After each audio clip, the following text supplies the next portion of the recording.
Welcome back to the live show. You know what time it is. We are back, back, back. Smash the like button, subscribe to the channel, and let's get it. Let's get it. Let's get it.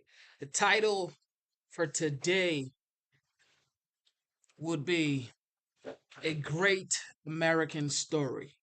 So, welcome back to the live show. Thank you for tuning in, and let's get straight to business. We have reviewed and reacted to the presidential debate between the legendary Donald J. Trump and, of course, VP Vice President Kamala Harris. Okay, so today things has been going on. They've both been on the move. Everybody's trying to make a statement in different cities, different states. Kamala was in North Carolina. Trump trying to make his own stance too, is having his new economic plan. Of course, we already know no tax on tips. However, he has some new updates. So we are going to check those new updates out. And of course, we're going to also review Kamala Harris's updates. Okay, Monkey Juice, you know what time it is. I see you, Monkey Juice. Ellie says unfair debate, totally rigged. I don't know about that. Monkey Juice says Trump is the first debate. You know, man, I don't know. This is the thing. Like, I mean, if she's gonna do it on Fox, I think she should do it on. I mean, if she's gonna come out to do it on Fox, then they should totally, do another debate. But the reason why the reason why Trump is saying he doesn't want another debate, I would assume that he proposed a first debate on September 10. Was it no September 4th on Fox News, and she never showed up. So she said no to the September 4th, and now they did the September 10th. Now she wants one. She wants another one because she knows this is the fact. She knows she didn't do enough to win that debate. And she evaded so many questions. I mean, if you're gonna, evade questions, you're gonna want another debate. She wants another debate because she knows people are saying she won the debate, but the facts are, if you actually watch it and really analyze the debate, you would realize that she didn't win the debate. She was poised, she talked a good game, but she never answered some critical questions. So, of course, you want to rematch like a prized fighter, just like Trump said. If you won, you wouldn't want a rematch. You want a rematch because, of course, you didn't do enough, and the American voters are looking like, yo, you didn't answer some questions. Even if you listen to some Democrat, they're saying, yo, you did good, you spoke articulately. However, you didn't you didn't elaborate on your plans, on your policies. Feel me? And of course, neither did Trump, just like somebody said here. Somebody said neither did Trump. Of course, Trump didn't, I'm not saying Trump did great. However, this man has been the president before. We know what the economy was like when he was president. We know what the border was like. We know there was no Ukraine, Russia. We know there was no Israel, Palestinian people. We know there was no Afghanistan withdrawal like this. So these are the difference between Trump and Kamala. Okay, it's just there. Even if he doesn't say all of these things and he doesn't elaborate on his policies and what he wants to do now, you already had 4 years of Trump, and you know what the gas prices were, you know what the inflation rate were, you know what the mortgage rate were. You knew there was no war around. You were not sending billions of munitions to other countries. So these are the facts. These are just the facts. So now she wants a promotion to become the new president of the United States. So she has to prove her point because there's no substance to run on. She's not running based on performance. She's not saying, we did that, we did this, we did. No, she's not saying none of that. So it's like, I want another debate, okay, so I can prove my point. However, she has evaded the first debate with Fox. She said she didn't show up. So Trump did a town hall with Hannity on Fox. See what I mean? So it is what it is, man. It is what it is. I would prefer to do another debate. I would prefer to do another debate. Basically, they were supposed to do three debates. Okay, Fox, ABC, and somebody else. I don't know. But she didn't go for the Fox debate.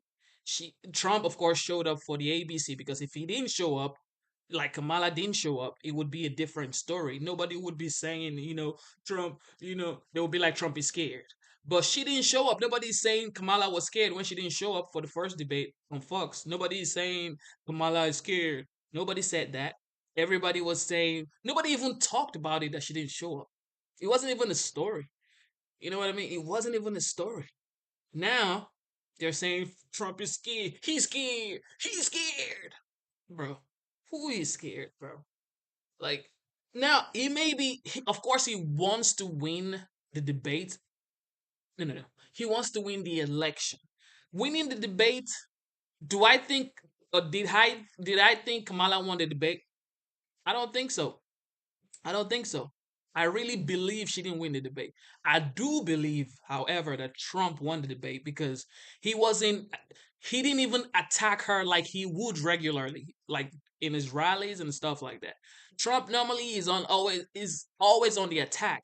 But for Kamala, he was so calm, cool, collected. I really whoever trained him or prepared him, Tulsi Gabbard, RFK, like you gotta give them credit for it. You gotta give them credit for it. So it is what it is, man. It is what it is. Let's listen to the OG Big T on remarks he delivered in Arizona today based on the economy. Let's get it.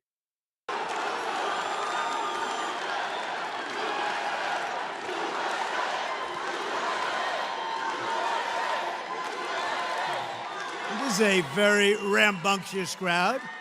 This is a rambunctious crowd. Well, hello, Tucson. It's great to be with you. I love this place. We've been very successful here, as you know, and I'm thrilled to be back in the great state of Arizona with thousands of proud, hardworking American patriots. That's why this is a nice group. I like it. Look at all those people. Wow. As everyone saw 2 nights ago, we had a monumental victory over Comrade Kamala Harris in the presidential debate. We won big with independent voters, moderates, Republicans, and working people all across this nation, putting forward a clear vision to, very simply, make America great again.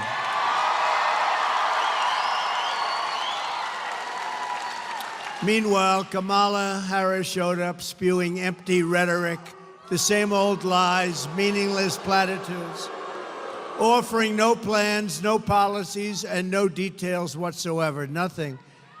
The two anchors, David Muir and Lindsay Davis, sat there and only corrected me on things where I was right, but didn't correct Kamala on Project 25 that I knew nothing about, on the bloodbath hoax that has been totally debunked, which had to do with the automobile industry that is going to be dying.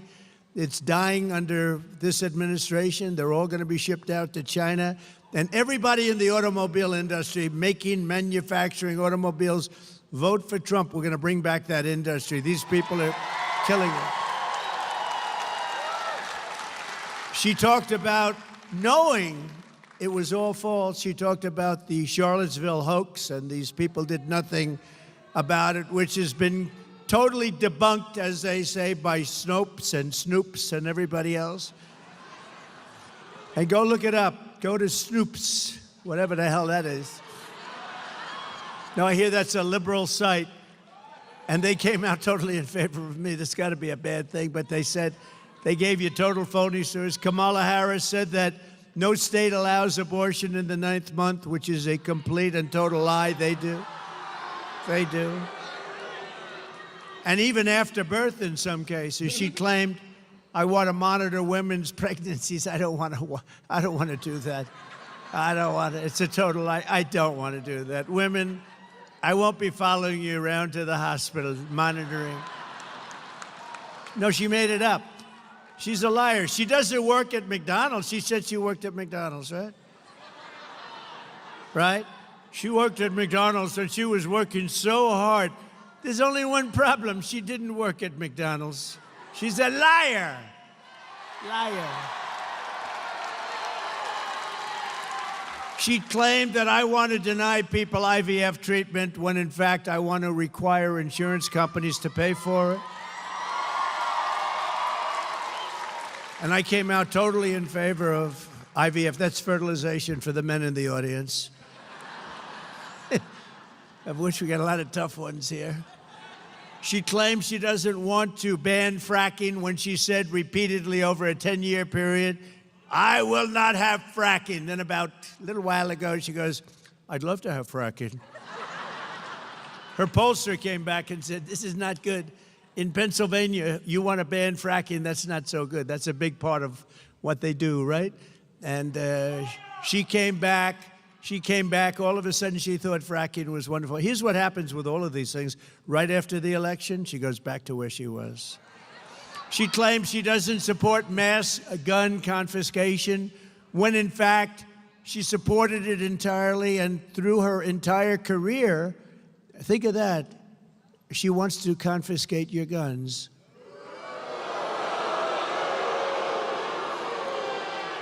Does anybody in the audience have a gun? Raise your hand.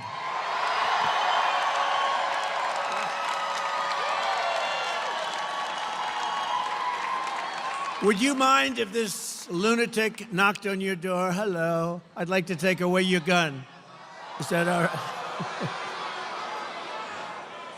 Especially the women won't allow it. They're not going to allow it. That's unbelievable. What is that, about 100% of the audience? Let's go. Does anybody in the audience not have a gun? Wait, there's somebody. So if you want to keep your gun, we don't have to go through the rest of it. You want to keep your gun, vote for Trump, okay? I promise.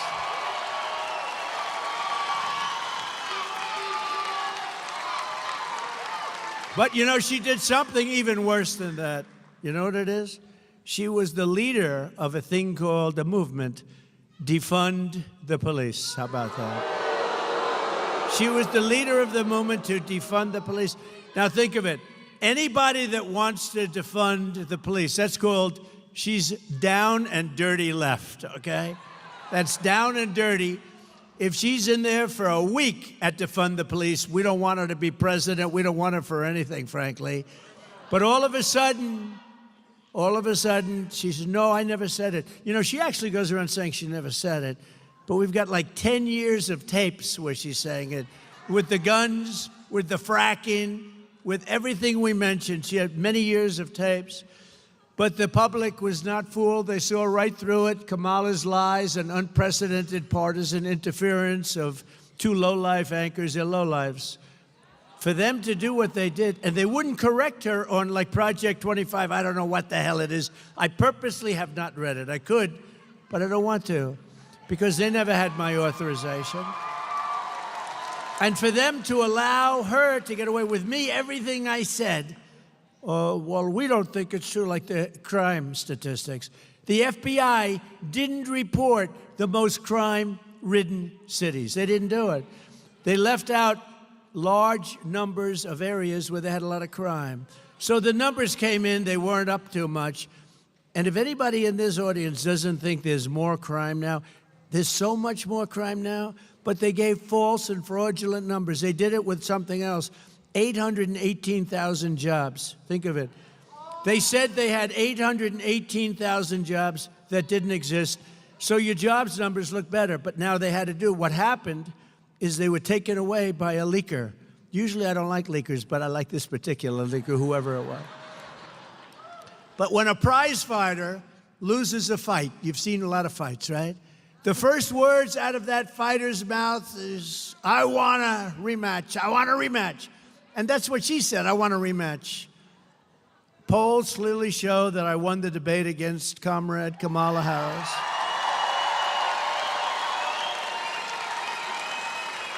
And as you probably know, because, when you say Harris, does anybody know who Harris is? Now, Kamala is a very different kind of a word. Nice name, very nice name. But you know her as Kamala. You don't know her as Harris. When you say Harris, everyone says, who the hell is that, right?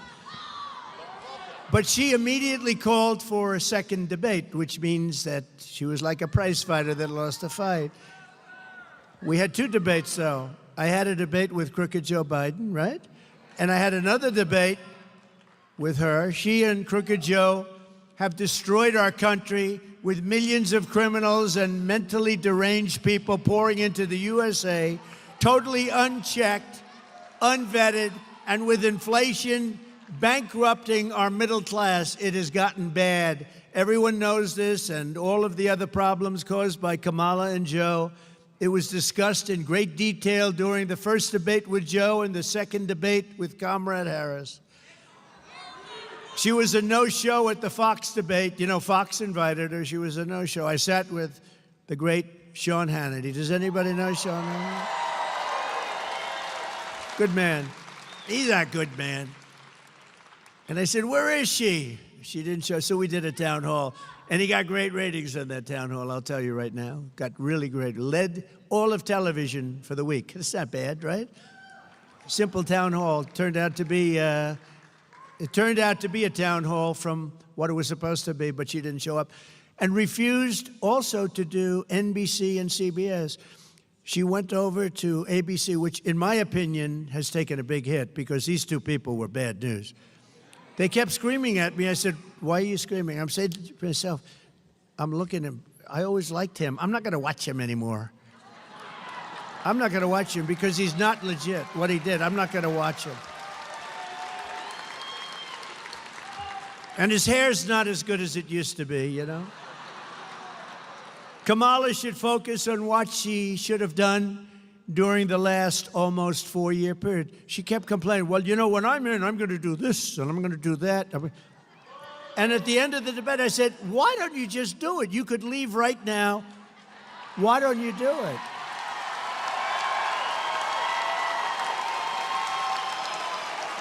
I'm going to do this, and then I'm going to do that, and then I'm going to do this and that and that. Remember at the convention when she went out and they nominated her, even though she got no votes, they nominated her? No, she came in last place in the primaries, right? And then she said, Donald Trump is a threat to democracy. No, she's a threat to democracy. She is a threat to democracy. But do you remember when she went out and she said thank you? Do you remember that?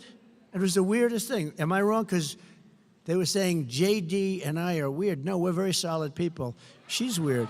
And that vice president of hers is really weird. He's really... That was a soundbite. They said, oh, he's weird. That was, in other words, they gave it to their friends in the fake news. Weird. It's something I've never called. I've been called a lot of bad things, but not weird. But, she went out and the people were applauding and stuff. And she goes, thank you, thank you, thank you, thank you, thank you, thank you, thank you, thank you, thank you, thank you, thank you, thank you, thank you, thank you. I think she went nuts. There was something wrong with her. But I was very happy because I got the endorsement of the vice president's family. And I got the endorsement of the vice president's brother.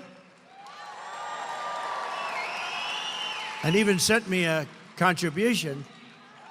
And I was very happy because Barack Hussein Obama, his brother, as you know, endorsed me. So, no, his brother endorsed me.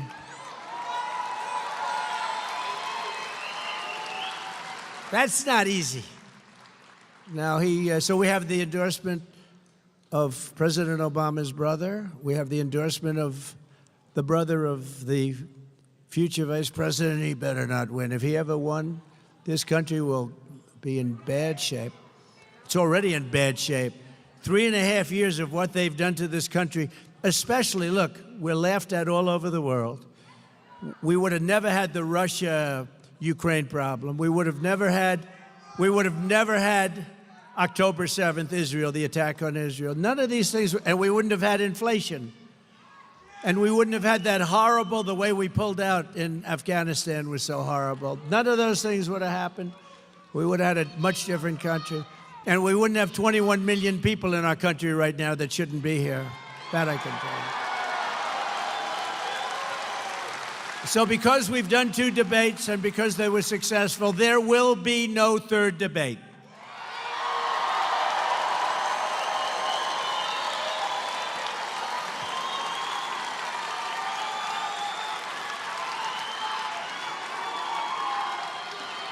It's too late anyway. The voting's already begun. You got to go out and vote. We got to vote. This is going to be the most important vote in the history of our country. It'll be the most important. People said that I was angry at the debate. Angry. I was angry. And yes, I am angry because he allowed 21 million illegal aliens invading our communities. Many of them are criminals. Many are criminals. I'm angry. I'm angry.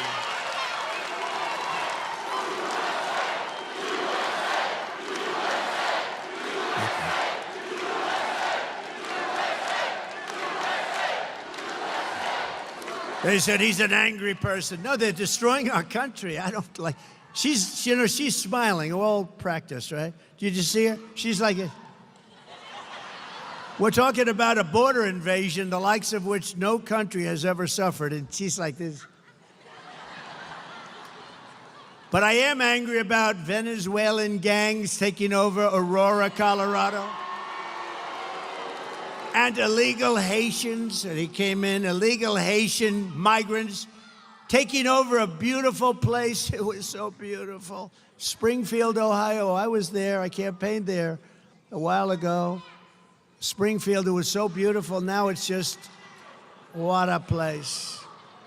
Can you imagine you have this small little community, all of a sudden you have 20,000 illegals in your community. Nobody knows where they come from. I'm angry about young American girls being raped and sodomized and murdered by savage criminal aliens. I'm angry about rampant inflation destroying our middle class, and the American people are also very angry about that and every other thing that we've had to endure for 3.5 years. That's why 54 days from now, we are going to tell Harris that we've had enough. Our country can't take it anymore. We're going to go, Comrade Kamala Harris. You've done a horrible job. You've been the worst vice president in the history of our country. You had no chance of getting this position. You shouldn't have had it. You got no votes, whether you like Biden or not. He got 14 million votes. She had none, not one. We're going to go, Comrade, you're fired. Get out. Get out. Get out.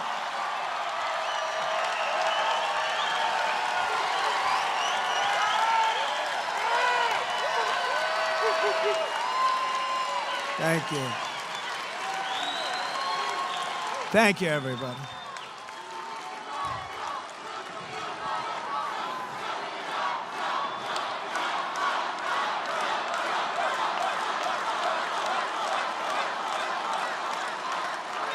So, thank you. Wasn't The Apprentice a great show, though? Was it? Do you think if I didn't do The Apprentice, because that's a big question, because a lot of people in Hollywood are blaming themselves for this. They're saying if we didn't do The Apprentice, he wouldn't be. But you know, they all vote for me, you know that, because they want to pay low taxes. They talk about, no, we don't like Trump. But when they go to vote, they go, anybody what? It's true. They want low taxes, no crime, great schools, strong military. They don't want a border invasion. They don't want people pouring across the border illegally from prisons and places. So they go in, they say, no, I'm not for Trump at all. I will never vote for him. Then they go in. Go.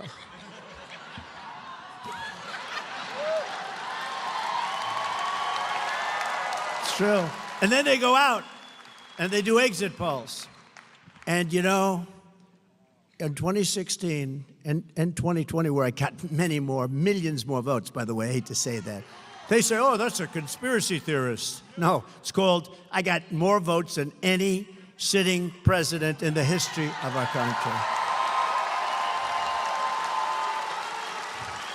And they said we lost. I was told if I got 63 million votes, which is what I got in 2016, you can't lose. Just get 63. I got close to 12 million more votes than that, and we lost, but we didn't lose. And we're never going to let that happen again in this country. We're never going to let that happen. We can't let that happen again. But when they had exit polls, 2016, and they said, oh, he's getting killed in the exit polls. And I remember NBC and that stupid ABC that did this horrible debate. Those two people should be fired as an anchor. A couple of more years, they'll be fired. And she was nasty. She looked at me with hatred in her eyes. And him, he's a nice guy. I mean, they were told to do it by George Slopadopoulos,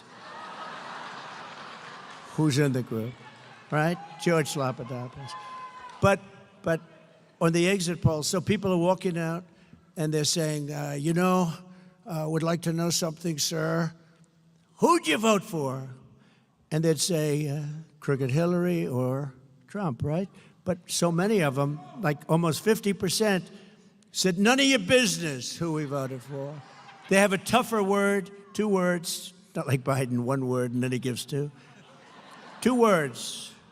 They begin with the letters F-U. That's what they say to the people. F-U. I would never say them because we have a lot of young people here. My audience they've gotten younger and younger. Do you notice that? Younger and younger.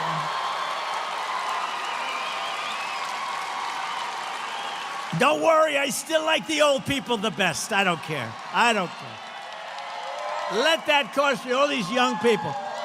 Let that cost me the election. I still like the old people the best. Got to stay with the people that got you there, right? I love what we're doing for the old people, you'll hear. But so that was the 2 words, but I don't want to use those words. So they said, none of your business, which is not really what they said. And they walked out, and everybody said, Trump is finished. He's not getting the numbers. Because in the past, nobody said that. They'd say, I'm voting for this one or that one. There were no people that wouldn't say, they'd just say who they voted for. So what they did, thank you, darling, thank you. So what they did, she keeps saying, I love you, right in the middle of my punchline. So they always say one or the other. And I had one analyst who was very smart, but I was called by Fox, this person at Fox, sir, I'm sorry, sir, it doesn't look good. It doesn't look good. And they say, this is 4 o'clock in the afternoon, because, they've interviewed all these people. And another one would call me. They all said, oh, they were actually happy. Most of them were happy. Some were really sad, though. A lot of the people were really sad. So it came out, this is going to be a very short evening for Donald Trump. They were so happy. Martha Raddatz was actually crying at the end when I won. She was crying. You don't think she's biased, do you? Martha Raddatz, also of ABC. ABC is the worst of the group, by the way, I have to tell you. They're all bad. But the worst is ABC, and they proved that with the worst 2 anchors anybody's ever seen on this thing. They were the worst. At least they shouldn't have been so obvious, right? So anyway, so I walked out, and the people walked in, and I was getting calls that thousands of people all over the country. I'm sorry, sir, I'm sorry. Then one guy calls me up who's a political, brilliant guy, and he said, sir, and I went to see, I don't think I've ever told this story. I went to see our great First Lady, and I said, darling, I got home from Michigan. I was in Michigan last stop. And I got home from Michigan at like 4 o'clock in the morning. I had a rally. We had 42,000 people. At 1 o'clock, I did 7 rallies. I started in Florida. I went from Florida, where it was 88, to Michigan, where it was 20 degrees below zero. I said, if you don't catch a pneumonia in this business, you're never going to catch a pneumonia, right? But I went to our great First Lady and I said, darling, and I felt okay. It was amazing because, you know, the athletes, they say, I left it on the field. I left it all on the field. Well, I did, because I did 7 major rallies for 2 days, 7 each. Who the hell could do that? People were saying nobody else could do it. You think Biden could do it? I don't think so. I don't think Biden would do 7. I don't know if he'd do 1. He'd do 1 that would last for about 3 minutes. Now, we did major rallies, you know, speak for an hour, hour and a half sometimes, go to the next state. We got all up and down. We went off everywhere. But this one guy calls up. So everyone had called me. I had a young gentleman in my family came to see me. Sir, you haven't lost, but it's not looking good. This is at 5 o'clock in the afternoon on election day, right? And I said, it's all right, don't worry about it. So I went to see my wife, and I said, you know, I don't feel the way I thought I'd feel. I thought I'd be, like, devastated. But I left it all out, and if we don't make it, but it looks not good. She said, does it look like you're not going to win? I said, it really looks that way, and we'll get by it. It's one of those things, but I was very disappointed. But I just felt it wasn't like, gee, if only I worked a little bit harder, because humanly, you couldn't work harder. Then about 5:30, I get a call from a very smart political guy, and he goes, sir, I'd like to congratulate you. I said, on what? He said, you won this election.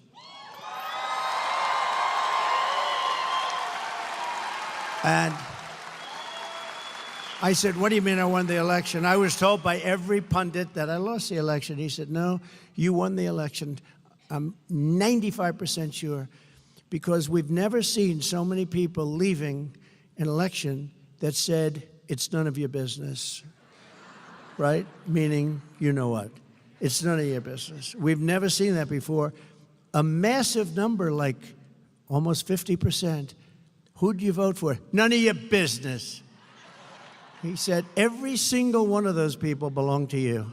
They're our people, whether we like it or not.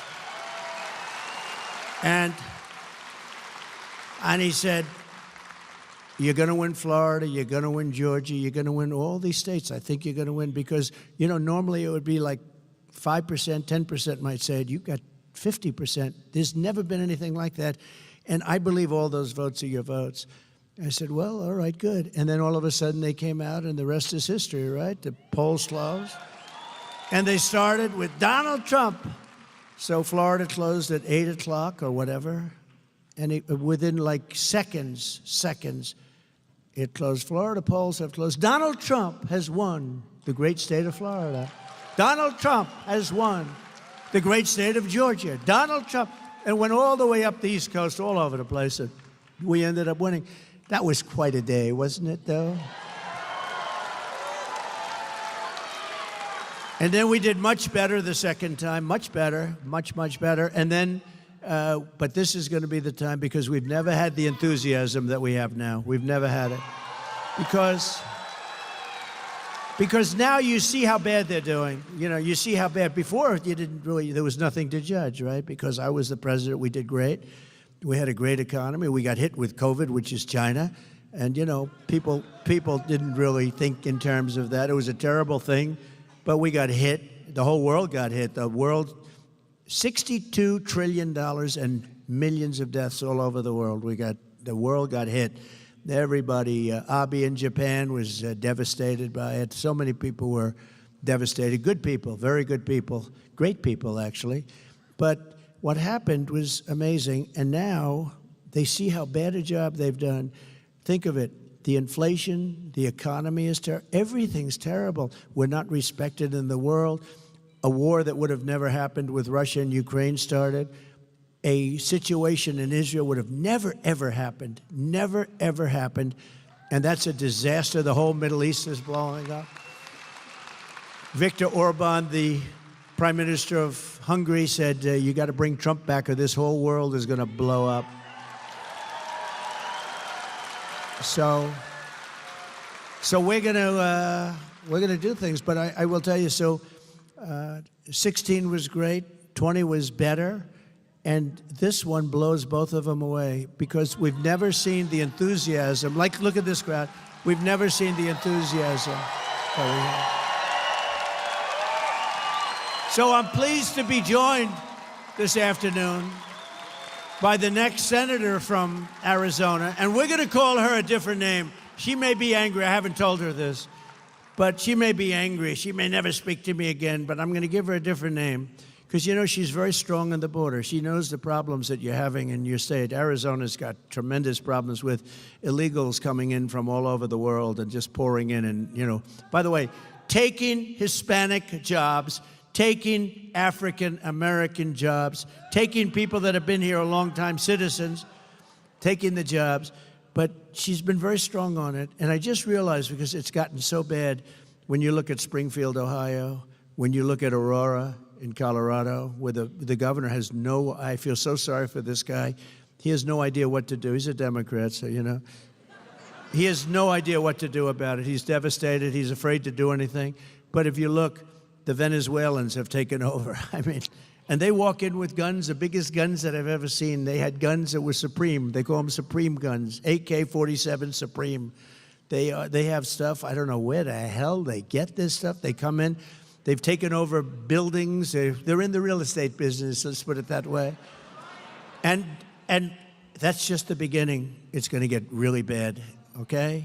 And, you know, you have a sheriff with a deputy or something, and you got 30 guys with AK-47s and all these horrible, I mean, big stuff. And they're taking over. And it's not, let me tell you, we're not letting it happen. This woman is very strong. She's running against a weak person. She's running against a guy who voted 100% of the time. When he was voting, he voted 100% of the time just about for crooked Joe Biden. He's weakened the border. He wants to have open borders, and he's going to go back to that. I don't even know what he's saying now. It doesn't matter, because when they're for open borders, they're never going to change. They're stupid people, because it's going to ruin our country.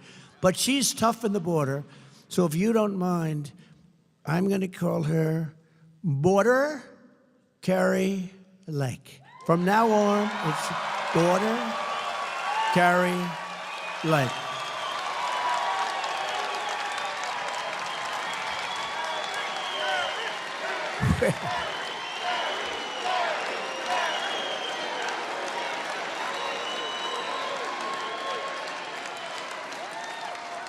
She's a fantastic person. I've known her a long time.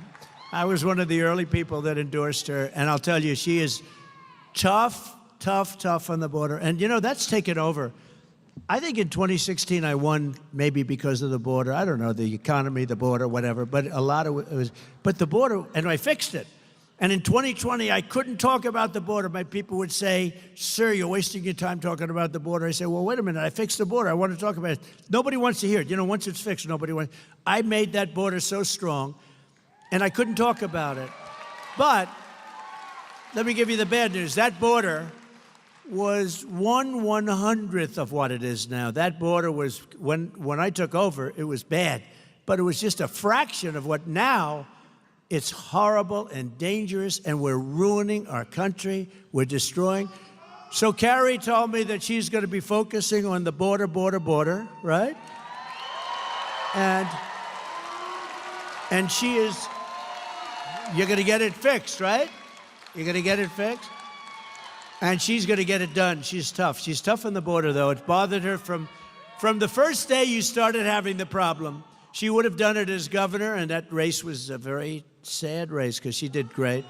But she would have done that as governor. But she'll do it even more so, in a sense, as senator, and she'll fix your border, and she'll be working with me on doing it.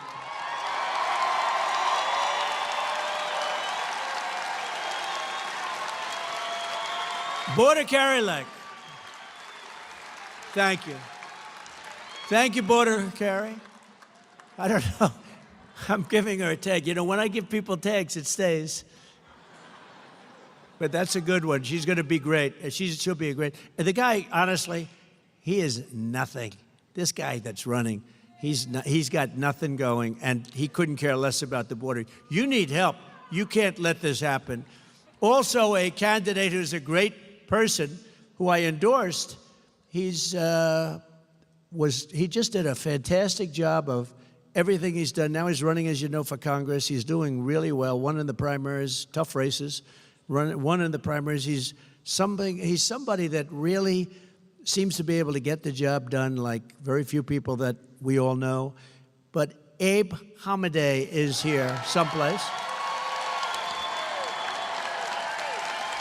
He's a tough cookie.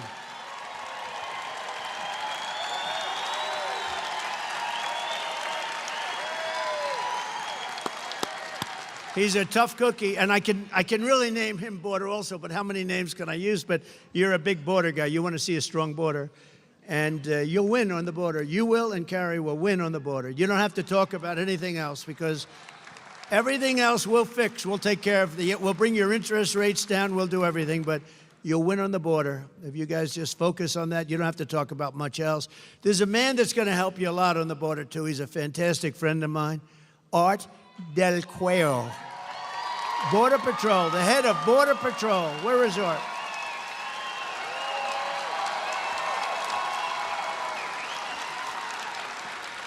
He's a good guy, too. He's been my friend along with a couple of our other friends for a long time. And, you know, they endorsed me years ago, and they've never taken it back. And I saw that Art and his people go on television. They say there's only one man going to be able to do this border. And I appreciate it, Art. We won't forget it, Art. Thank you, man. Thank you. Thank everybody else, too, Art. Appreciate it. And Arizona Republican Party Chairwoman Gina Swoboda. Gina, she is great. She is a winner. Thank you very much, Gina. And I'd like to thank all of the police I met backstage and Border Patrol people, ICE.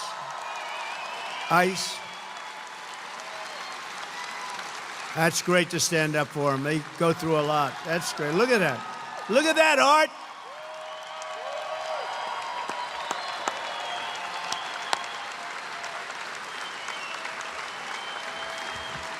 That's great.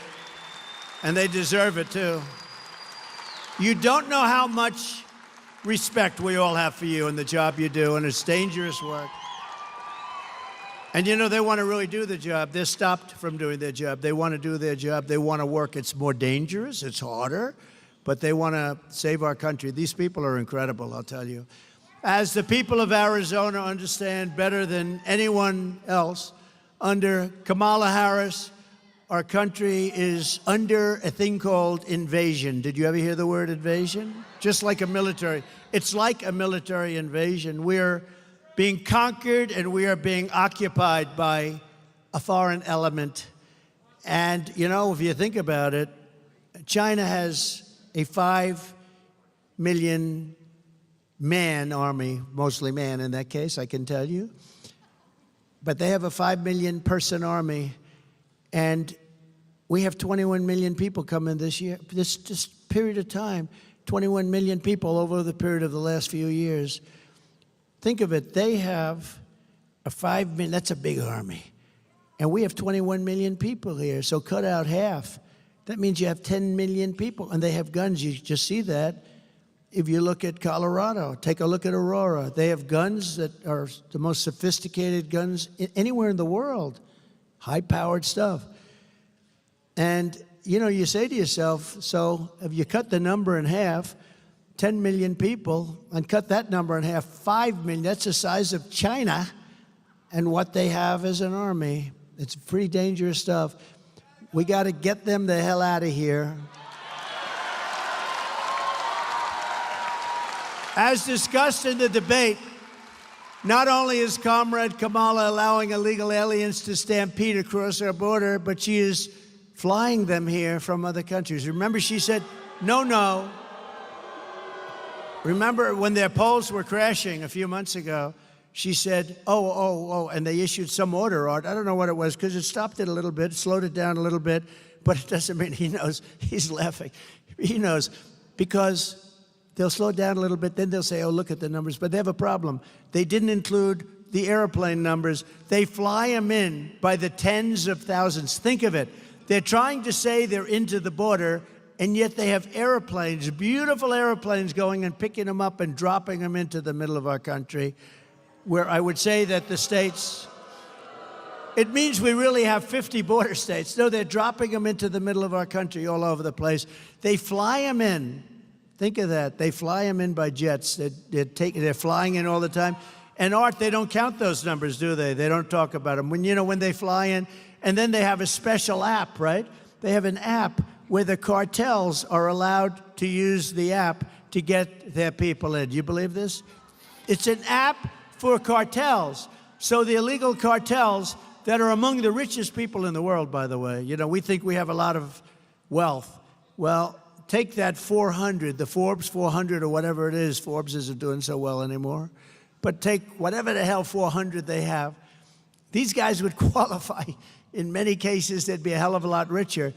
The cartels are using this app, think of it, to bring thousands and thousands of people here illegally. Over the past 3.5 years, Harris-Biden administration has resettled 500,000 illegal immigrants from the failed state of Haiti, which is a totally failed country, very sad situation, into American communities, including over 200,000 who Kamala has illegally flown into the United States by airplane. Think of that.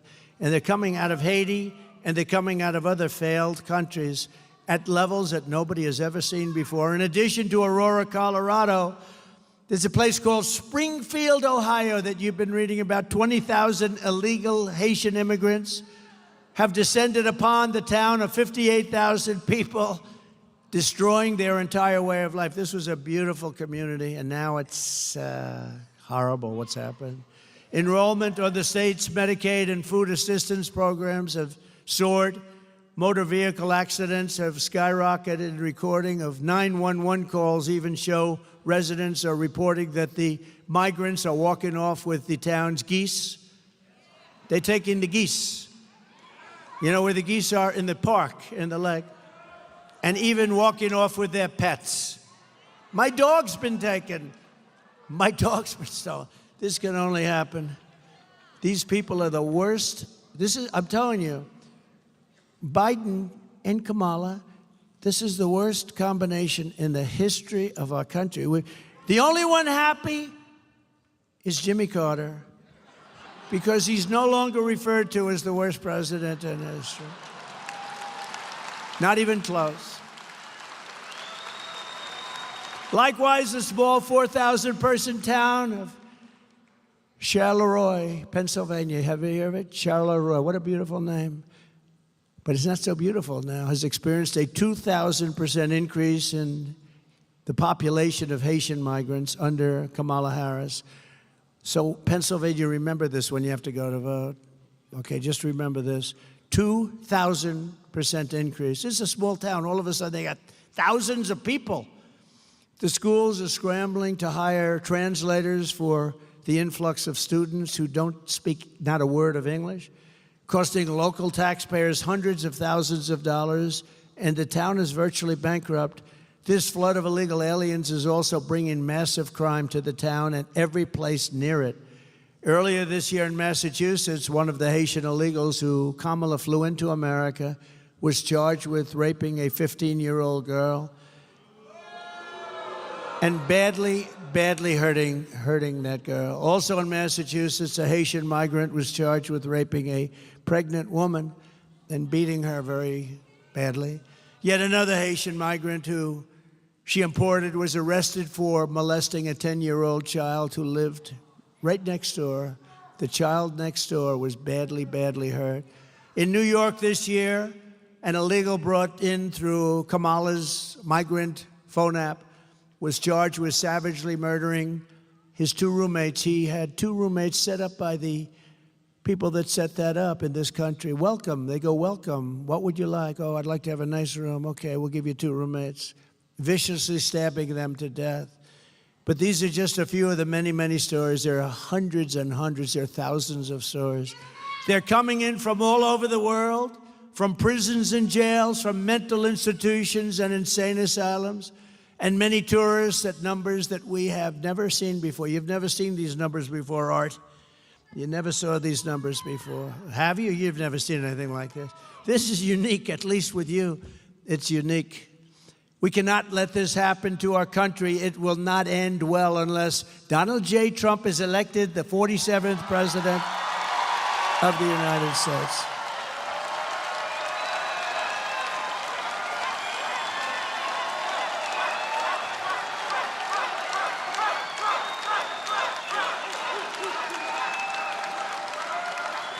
Thank you. We'll get him out. We'll get it ready. We'll bring back our country in many ways. That's one way. But to me, that's like one of the most important ways. Well, we'll also stop World War III. That's an important way. There has never been an invasion like this in any country. There's never been an invasion like this. There's never been a border like this. No matter where you go in the world, throughout history, there's never been a border like this. And the fake news media will correct me if that's the case. I'll tell you what, there's never been anything like what's happening to our country in history, because no leader of a country is as stupid as the two people that are leading our country. In fact, our leadership, if you think about it, is non-existent. I mean, where's Biden? Smash the like button, subscribe to the channel. You got to keep in mind, this man is 78 years old and he's still doing rallies, interviews. Of course, age is just a number, but he's way more active than Kamala. And I hope they actually do another debate, but if they don't, I just think one debate, one presidential debate isn't enough. They need to do another one. But if he doesn't want to do it because he's done one with Joe Biden, and now he's doing another one with Kamala, and he wants to do, Kamala wants another one, that would be 3 different debates. Okay, man, smash the like button, subscribe to the channel. Let's get it.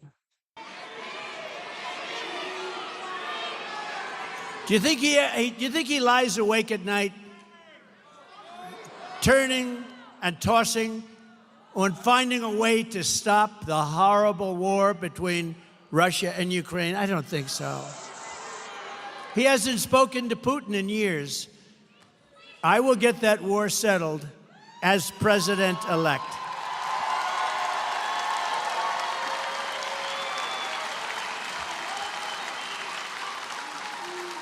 And I'm telling you, this is true. Kamala, a committed Marxist, you know, her father's a Marxist professor, will be far worse than crooked Joe Biden. She's going to be worse because he doesn't really believe it. She does. She does believe it.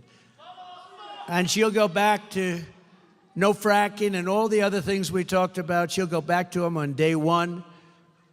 But on day one of my administration, I will stop this invasion. I will seal the border. I will end the Harris migrant flights. And I will begin the largest deportation operation in the history of our country. Right? Have no choice. We have no choice.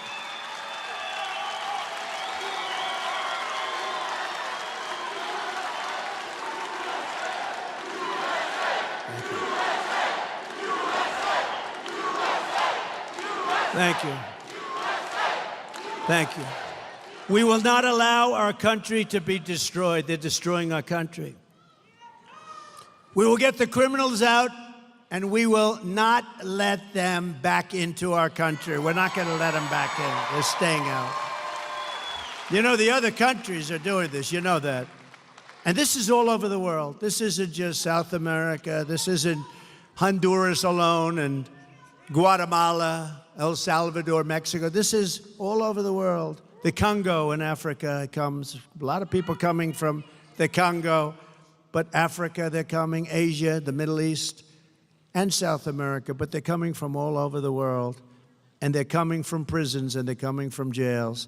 We're not going to let this happen to our country. Another terrible effect of the Harris migrant invasion, and she's the one that wanted it more than Biden. Biden didn't know what the hell was happening. He said, oh, that sounds like a nice idea. Is that it is driving housing costs through the roof. You know that, right? You're affected by that. Few of the So someone just said, well, the only way he is going to end the war in Ukraine and between Ukraine and Russia is if he gives or by giving Ukraine to Russia. Like, did he give Ukraine to Russia from 2016 to 2020? What are we even saying? We just you just want to lie every time. Y'all just want to lie just to make it sound good, and you would say he is the person fear mongering, like he always fear monger. He's a fear monger.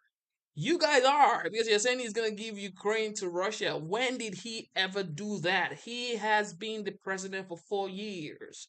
He never did that. Okay, so chill, dog. Chill. Just chill, man. Y'all need to stop the cap. It's called having a dialogue. You have a conversation. You say, look, you need us. Russia needs the United States. Okay, Russia needs the United States. So why y'all like to lie about stuff, man? Smash the like button. Subscribe to the channel. Let's get it. 5 million new houses were built in the last 3 years, yet Kamala Harris has imported 21 million illegal aliens who are now disproportionately occupying lower income rental properties. So think of it. We built 5,000 units, 5 million units. We built, think of this. They started in a little community where they did 5,000. That was quite nice. Then they go to 5 million units, but we have 21 million people came in.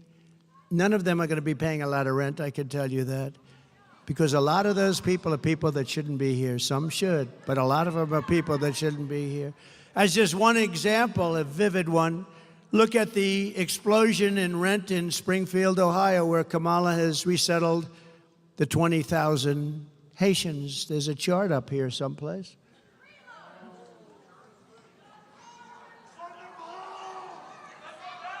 I don't like that as much as the chart that I had in Butler, PA. That was my fault.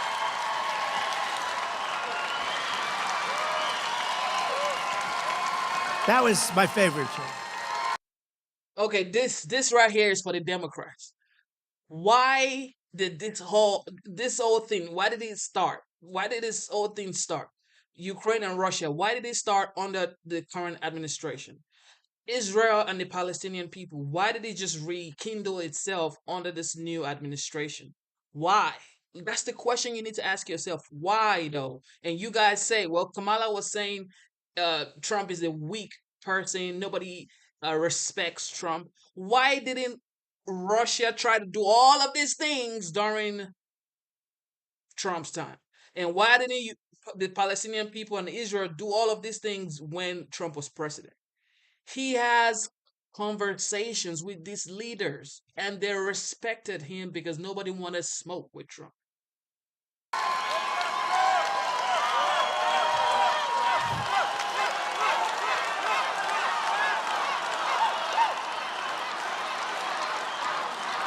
That was my favorite chart. We still have that. That was a great, beautiful chart. The red, the yellow, right? And the blue. That was my all-time. That is going to be my all-time favorite chart. I don't care what chart I look at over the years. I will sleep with that chart every single night.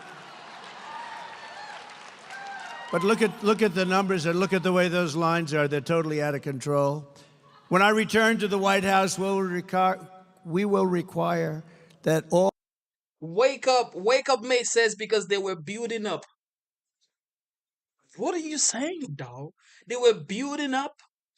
That's your argument? They were building up? Oh, they were building up during Trump's time, but when Biden came in power, they attacked. Straight cap. Always looking for something. All companies receiving federal housing subsidies to verify citizenship. We're going to verify citizenship. We're going to make sure that it's a legal residency. And as a condition of their rental agreements, they're going to have to do all of it. Taxpayers will not subsidize apartment rentals for illegal aliens, and we will not permit illegals to drive up the cost for Americans in need.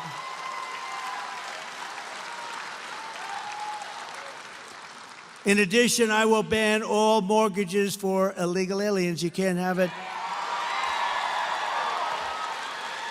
Now in California, under Gavin Newsom, You know, they want to give illegals mortgages. They want all illegals. How about all illegals get a mortgage? You don't get any mortgage, they do. This is the first part of my plan to restore housing affordability in America. Kamala Harris is killing the American dream, but with your vote this November, it's going to be the most important election ever in the history of our country. We are going to bring back the American dream bigger, better, and stronger than ever before.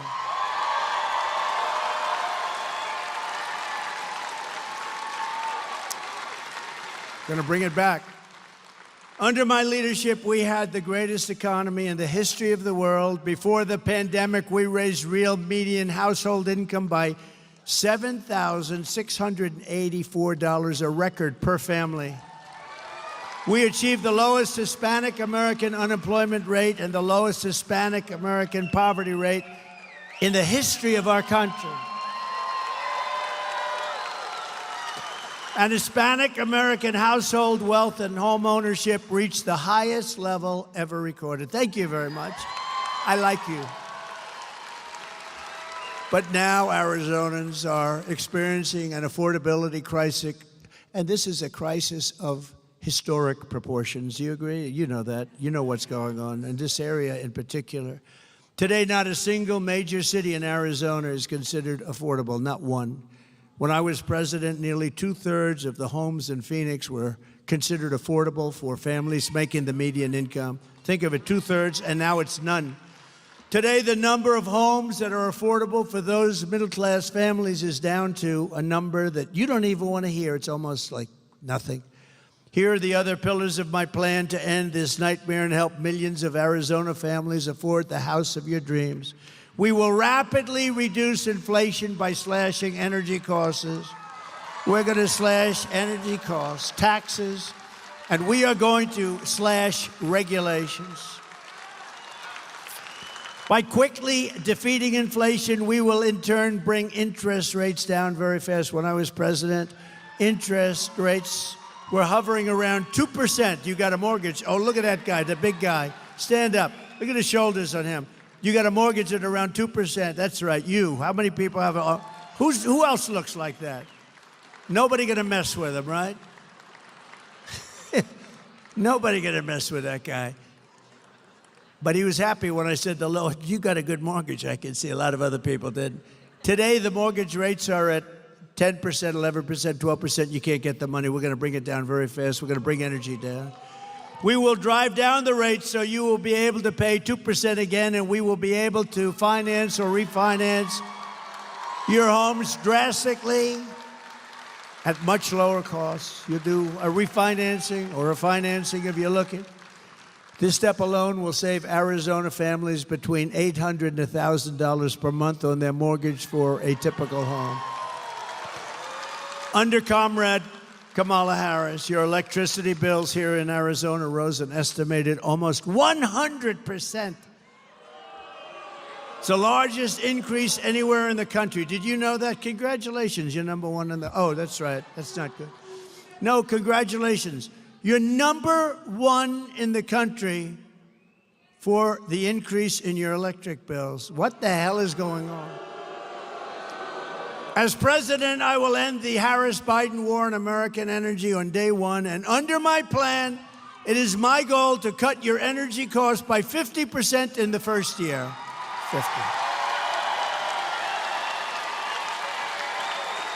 50%. Remember, we have more liquid gold under our feet than any other nation in the world, more than Saudi Arabia, more than Russia. We will slash the cost of heating, air conditioning, gasoline, electricity, and by bringing down the price of energy, we will defeat inflation and reduce the prices, which are through the roof right now. People can't afford cereal. You got to see, it's so sad when you see people being interviewed and they buy 3 apples and they walk away from the cashier and they bring an apple back because they can't afford it, and it happens all the time. Upon taking office, I will also sign an executive order directing the immediate termination of every single unnecessary rule that is impeding housing construction and driving up the costs of housing. Government regulations are responsible for more than 25% of the cost of a new single-family home and 40% of the cost of multifamily homes. Think of it, regulations costing 40% of the cost, and it takes you years to get it done. We're going to end all of that. I have been a builder my entire life. I understand the problem, and I will fix it. I know how to fix it. Nobody else is going to figure it out. My objective will be to cut the cost of building a new home by 30 to 50%, and much of it is regulation.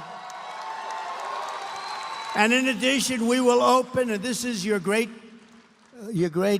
people in this state that are asking me so many times, so many people are asking me to do this. We will open up new tracts of federal land for large-scale housing construction so that we can get housing on the market. About 18% of all land in Arizona is owned by the Bureau of Land Mismanagement. It's actually mismanagement. I have to be careful because, you know, with the fake news media, I can go a whole speech. Stand up here largely without a teleprompter. I don't read them most of the time. But because you'd find it very boring when you read teleprompters. Run, spot, run. Remember I said that? But I could go a whole day. I could go stand up here, talk to you for 2 hours. If I mispronounce one word, like I called mismanagement, I said the Bureau of Mismanagement. Well, I was kidding. They won't say that. They'll say he's cognitively impaired. No, it's true. Watch, that'll be all over television. Sarcasm for me is the worst thing possible because when I'm being sarcastic or say something kiddingly, like even the other night, I was talking about how much we won by a certain election a few years ago, and I jokingly said, they won by just a little smidgen. Is it true that you think the election was close? Because you said I said, yeah, I was being sarcastic. It's not good when I imitate Joe Biden not being able to find his way off the stage, which happens all the time. No, it happens all the time. I get decimated by the fake news media, and sometimes they say, look, he can't find his way off the stage either. You have these stages, they have like 4 or 5 stairs, usually 1, 2, 3, 4, 5, 6, 7. Well, is this a government-owned building? They have more. They have usually more stairs. But when I do an imitation of that, they will sometimes say, because I called up our great First Lady, I said, how great was my speech tonight? Because they're always on television. You know why? Because they get good ratings. I said, how great was my speech tonight? Did you see the size of that crowd? Oh, and by the way, her crowds are zero. Her crowd, she's got no crowds. They bus the people in. They pay buses to bring people. Nobody here rode in on a bus, I guarantee you that. Unless you own it. I said, did you see how great my speech was tonight, darling? How great? She said, well, it was good. I said, what'd you think? Well, I didn't like your hair. Oh. I said, what else? But the people were going crazy. They loved it. Well, yeah, they might have, but you looked really bad. You couldn't find the stairs off the stage. I said, I was imitating that guy. But this is the fake news media, just like these 2 fakers that were up this weekend. I think they really hurt their career. I really believe that. I hope they did. Finally, I will save America's suburbs by protecting single-family zoning. The radical left wants to abolish the suburbs by forcing apartment complexes and low-income housing into the suburbs right next to your beautiful house. Right next, you have a beautiful house and they want a nice low-income building to be right next to you. I will end this Marxist crusade. I did it, you know. I did it 5, 6 years ago. I did it. The suburbs were safe. That's why when they say suburban women maybe don't like Trump, I think they're wrong. I think they love me. I do. I never had problems with women. I never had any problems. But they say suburban women. So they live in the suburbs, and I'm the one that says you can't build a low-income apartment house where people want to do harm when they move in, right next to your beautiful little house, right? And then I hear the women don't like me. The women want strong borders. They don't want to be hurt molested, killed. They want their family to be safe. They want a strong military so we're not going to be attacked by anybody. Peace through strength. So why wouldn't they like me? Those are the things that I stand for. They want good education. And I'm for choice. They also want choice. Choice is a big thing in education. To get even more relief to American workers, I will massively cut taxes for working families, and we will have no taxes on tips, no taxes on Social Security benefits.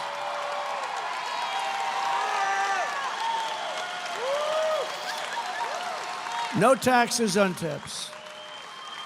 You remember a few months ago, I announced there will be no taxes on tips. A couple of weeks later, she goes, I'd like to announce that there will be no taxes. Well, why didn't they do this before? In the meantime, they are putting in legislation to make it impossible for these people to avoid paying taxes on the tips. So I don't know what they're going to do, but I think it was a little bit of a copycat, a little bit of a copycat. And also, very importantly, no taxes on Social Security benefits for our seniors. That's a big deal. I don't know, maybe that's even a bigger deal. But I have a big one coming up.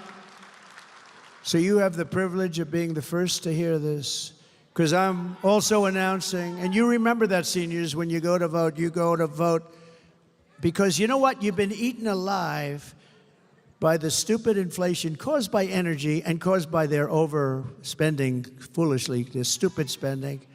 The Inflation Reduction Act, they call it. And then they said, well, it was a lie. It was really part of the Green New Scam.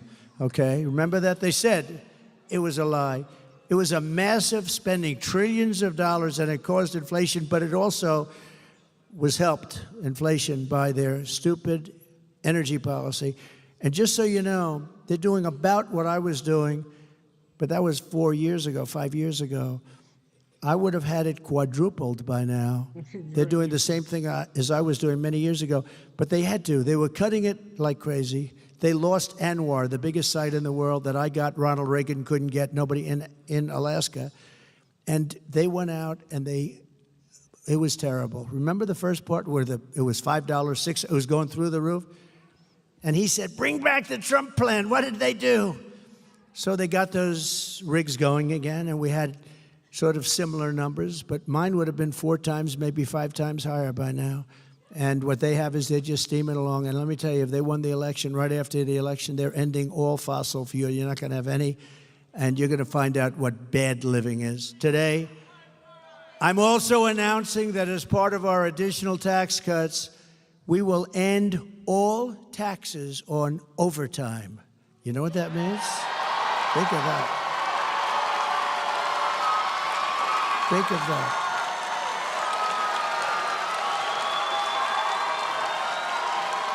Think of that. That gives people more of an incentive to work. It gives the companies it's a lot easier to get the people. And I went to some economists, great ones, and I said, what do you think? They said, it would be unbelievable. You'll get a whole new workforce by doing that. No taxes on overtime. The people who work overtime are among the hardest working citizens in our country. And for too long, no one in Washington has been looking out for them. Those are the people. They really work. They're police officers. No tax on overtime? Oh my God. Everybody about to be work. You already get paid more for doing overtime. Now everybody's about to be. This is why you need a man that has built multiple successful businesses, that has failed and won and failed and won and know what works. Man, OG. Nurses, factory workers, construction workers, truck drivers, and machine operators. It's time for the working man and woman to finally catch a break, and that's what we're doing, because this is a good one. And I think it's going to be great for the country. So that's why we will be saying that if you're an overtime worker, when you're past 40 hours a week, think of that. Your overtime hours will be tax-free. Okay? Good? You're going to have it, too. And unlike Biden, where he tells you that you don't have to pay your school tuition and he gets rejected, then he goes again and again. Now it's totally gone. Or as they say in politics, it's debunked. It's gone. That was terrible. You know, he kept saying to these students, no more loans, no more loans, which was very unfair to the millions of people that actually paid off their loans over the years. Some of them took 20 years to pay them off. But that's a dead deal. That's totally dead. You know, they tried to revive it 2 weeks ago. That didn't work out too well. That's a totally dead deal. But these will be 3 things that will get done. So if you think about no tax on tips, think of that. Think about this. And the Social Security for our seniors, because the seniors have been destroyed by inflation. It's unfair. And this is like a whole new life for them, because you're talking about a lot of money. So no tax on Social Securities for our great seniors. And this last one is no tax. You work your ass off, no tax on overtime. And that's so good for the employers. One of our economists said, I think that's actually going to bring money into our economy. You know, when I cut taxes, we had the largest tax cut in history. And when I cut taxes with a much lower rate the following year, we took in more money than we ever took in with a much higher rate. People, the jobs, people work by a lot. But this is how we will end the era of inflation, mayhem, and misery under the Kamala and Crooked Joe regime, and unleash safety, prosperity, and peace for Americans of every race, religion, color, and creed. Together, we will deliver low taxes, low regulations, low energy costs, low interest rates, and low inflation so that everyone can afford groceries, a car, and a beautiful home. We will stop the invasion and end migrant crime, support our police, strengthen our military, build a missile defense shield over our country. Much of it will be made right here. Ronald Reagan wanted to do it many years ago, but we didn't. Honestly, we're lucky we didn't, because we didn't have the technology. Now we do. You see in Israel how it works, and we're going to have the biggest and the best. We make it. We're going to all make it, and a lot of it's going to be made in a place called Arizona. Is that okay? We will keep critical race theory and transgender insanity out of our schools.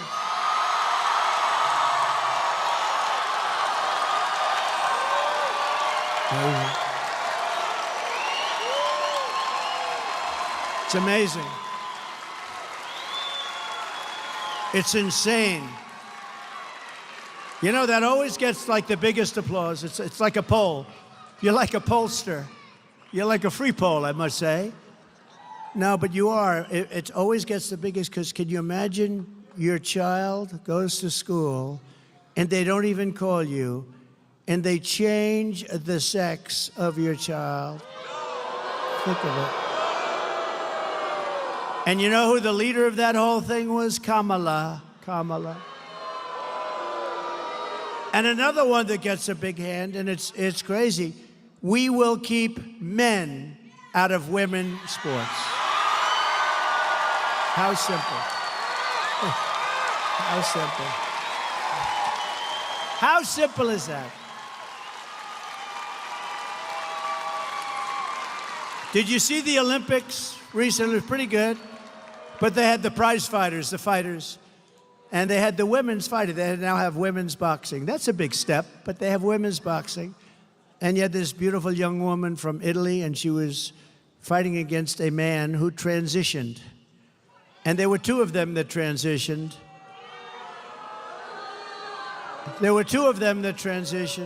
By the way, shockingly, both happened to win a gold medal, okay? The 2 transition men won. But the woman from Italy, she's up, and she's a good fighter. And she's up, and she wants to win, and she's going to show that we can take this man or the woman, this transitioned person, they say. I said, what do I say? They said, transitioned person. And I said, fine, I'm going to say that. But she's going to show them. And he goes, for those that don't know much about a left is just sort of a little defensive. Boom. She didn't know what happened. She pulls away. They thought, what happened? She's not. Then she gives it another try, and he goes, boom, with the left. Not the right. This is the one that really hurts, right? boom. And she goes, I've never been. Then she quit. She walked off. That was the end. She didn't even go there. She just walked off. She said, I could never stay. I've never been hit like that. Then the other fighter, the same thing. So you had two transitioned people fighting. They both easily won gold medals. The greatest is the weightlifting, though. A record that stands for 18 years. And they put 1/8 of an ounce here and 1/8 of an ounce here on the big barbell. And they got women that are so strong. And this one was going to break the record, and she went up with that thing. She got it, and her parents are right there. And they're going, come on, darling. My wife hates when I do this. She says it's so unprecedented. She's got a great style. No, she goes, do you have to do that thing with the weightlifting? It's so, but people like it, right? Should I do it or not? I tell her that. I said, people love it, but she gets it up here. The parents are right where you're sitting, these beautiful women up here. The parents, Mom, Dad, they're so proud. She gets, come on, baby, you can do it. You saw it. Boom. Can't do it. She couldn't get it up. Then a guy comes up. They asked him outstage, have you lifted before? Not much, no, just sort of started. And he said, oh, good luck, sir. I mean, ma'am. And he goes up, looks down. Give him a gold. Okay. How crazy is it? Or the swimmers, how about the swimmers? You have the greatest swimmers in the world. They want to win. They want to compete. And this one young lady, all-America swimmer, they're all sort of all-Americans or close. And she looks left and she sees young ladies that she's been growing up with because, you know, they meet the top of the peak, right? The top of the peak, the best. She looks left and she sees 5 young ladies that she's grown up with in California and other places. She looks to the right, she sees 4, and this person next to her who's gigantic. Looks like Wilt the Stilt Chamberlain on steroids. And she looks up. She's never seen anything like this, but she's okay because she's like top. And she's going to break that record. She's going to break the Olympic record. This guy had a reach that nobody has ever seen before. So he gets in and he jumps in, they jump in that pool, and she's swimming like crazy. And as you know, you probably heard, they had to take her out. She was seriously injured. You know what injured her? Wind burn. He went by her so fast that she suffered massive wind burn. Very serious problem. He won by a lot. In fact, he was having lunch while the other young ladies were coming. He was enjoying a nice lunch as the rest of them were swimming in. How demeaning to women, right? Demeaning. How ridiculous. How demeaning to women, like they have wrestling. Stand up again. Will you stand up? Right there. You with the Trump. How the hell can a woman... Is there any woman in this audience that wants to take this guy on? All right. No, I love that guy. He wears it. Anybody wears a Trump shirt, I like that guy. He looks okay to me. We will defend the Second Amendment, restore free speech, and we will secure our elections. Everyone will prosper, every family will thrive, and every day will be filled with joy and opportunity and hope. But for that to happen, we must defeat Comrade Kamala Harris. I use that term because you know what that term means, right? Communist. She's a Marxist, communist, fascist, socialist. She's not actually a socialist. She's gone past that. Remember I used to say, America will never be a socialist country. Actually, they skipped past socialism. They started at communism. We must stop her country-destroying liberal agenda once and for all. So get everyone you know. You got to go vote. You got to get people to vote. Because we want to get a landslide that's too big to rig. You know, if we have The big votes, they can't rig it. They try. They're the most dishonest people. We want to go too big to rig. On November 5th, we will save our economy. We will rescue our middle class. We will reclaim our sovereignty and restore our borders. And we will always put America first. We will take back our country. Arizona, thank you very much. And God bless you all. Thank you. Thank you very much.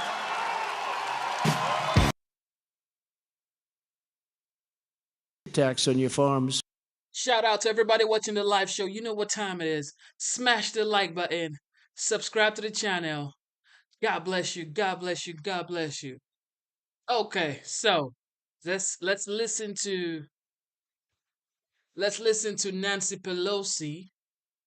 Let's listen to Nancy Pelosi. Let's see what she had to say concerning the debate. Smash the like button. Subscribe to the channel. Let's get it.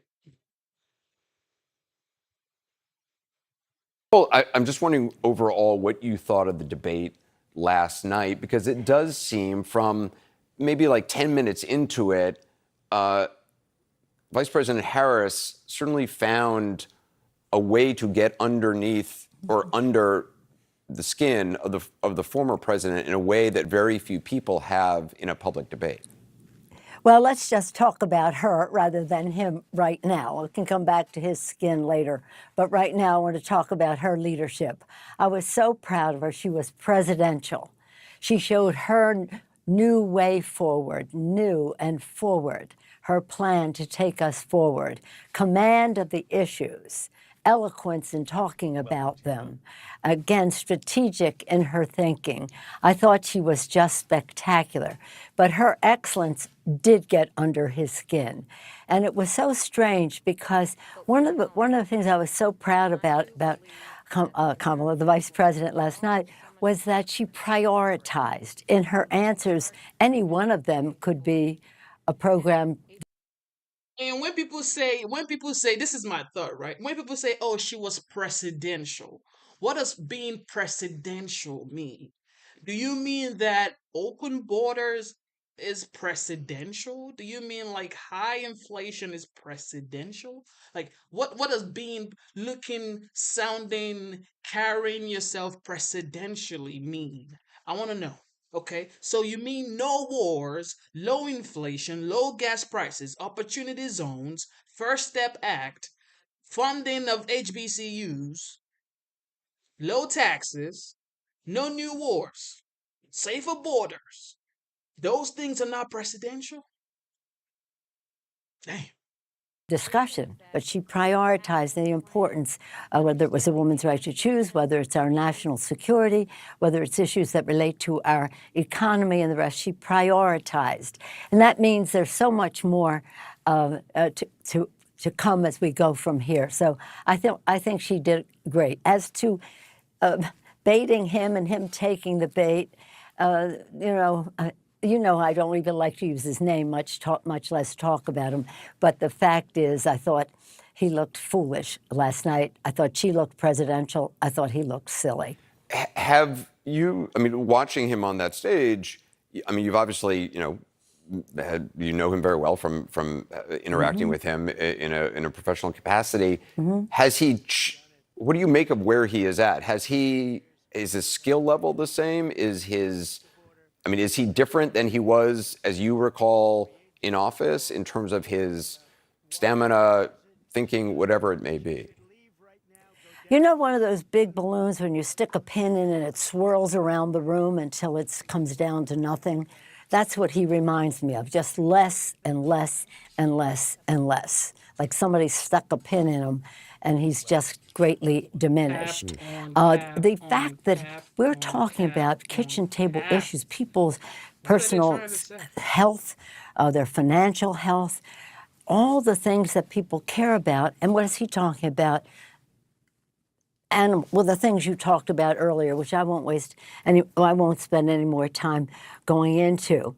But I do think that people saw a big distinction as to who can be the commander-in-chief, who is respected, And she has served as vice president, as a senator before that. This is a person who is a good person. Personally, I know her. No, no, no, no, no, no, no, no, no, no, no, no. Now she's saying he's not talking about what people wants to listen to. Because while he was president, when he was president, none of these things existed. We didn't have to send billions of munitions to Ukraine. Nobody had to complain about the mortgage rate being 7%, 8%, depending on what your credit score is. We didn't think about those things. We didn't think about high inflation. We didn't think about gas prices. We were just living chilling. So you mean they put us in this situation and now you want us to talk about the situation? It's like what I always say, right? I might get in trouble for saying this, right? It is what it is. I don't make money on YouTube anyway. Okay. I might as well just say it. This thing she's talking about is the typical saying that the government creates a problem and then they sell you the solution. What? Man, chill. This is for entertainment purposes only, YouTube. Okay? This is for entertainment only. Dang. As a good person, a person of deep faith who cares about people, and her public service is a reflection of that. Officially, I know her as a person of strength. She knows the priorities, the issues. She has a command of them, as I mentioned. She is strategic in how to get the job done and eloquent in how to convey it.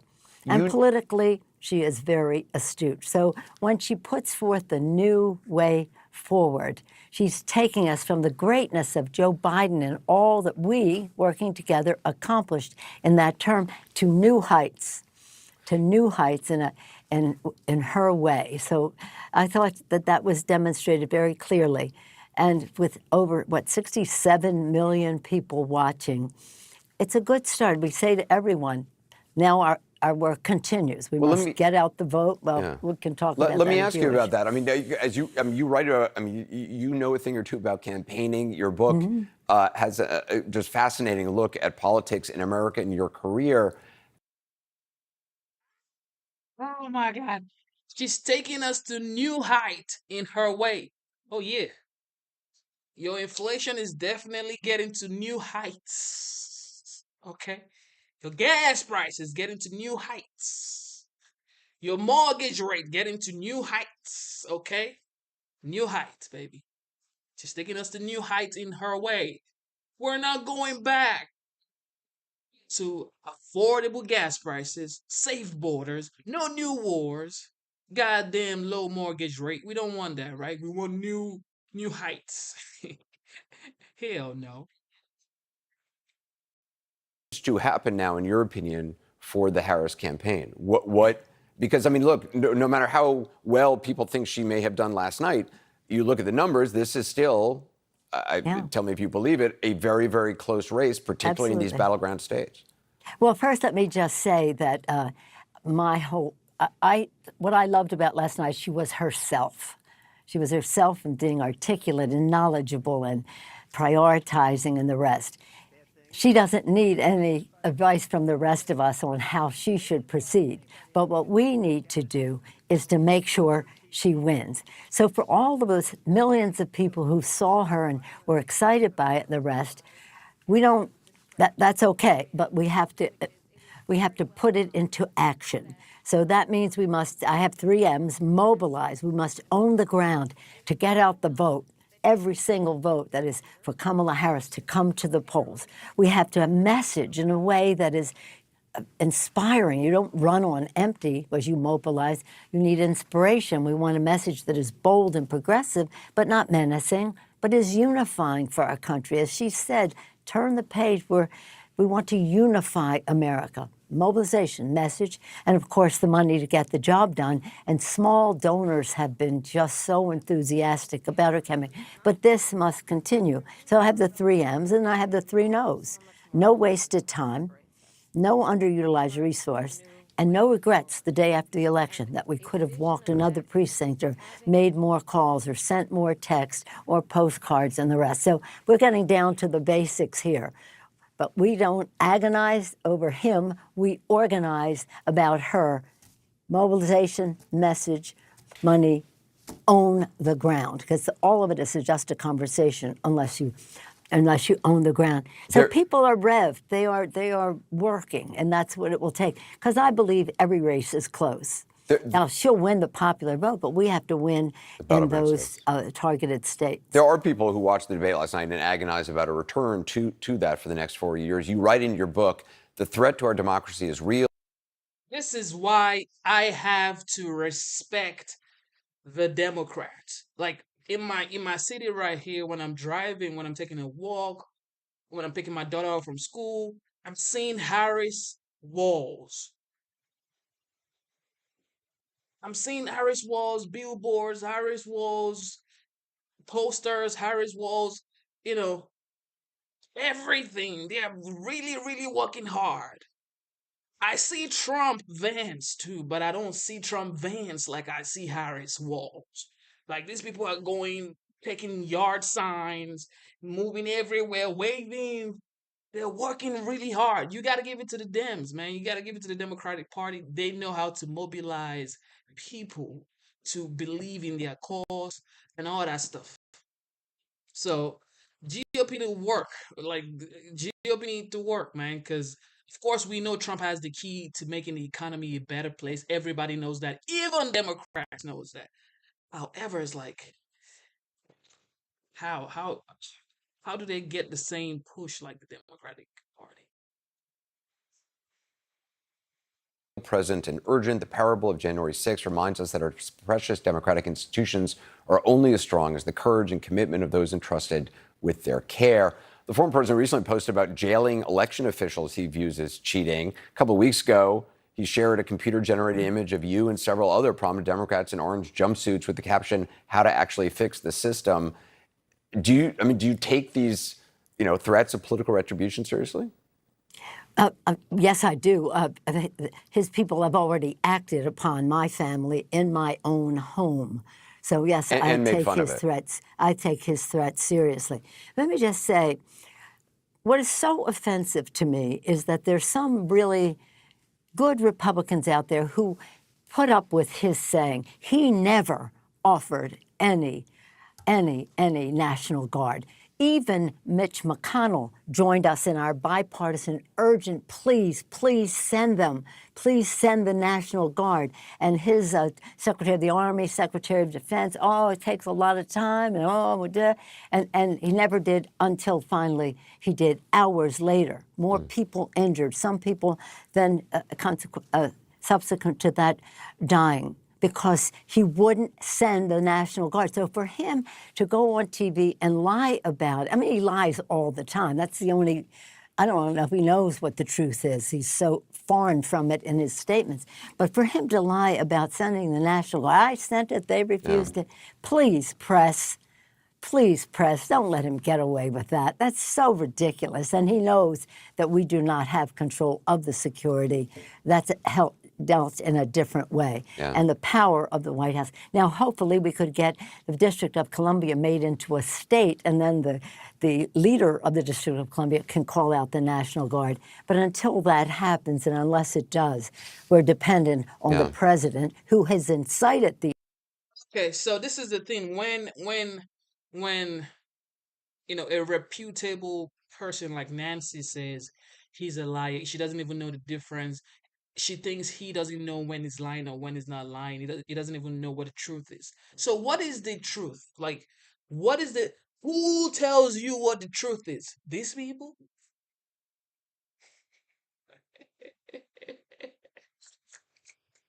So like these people tell you what the truth is.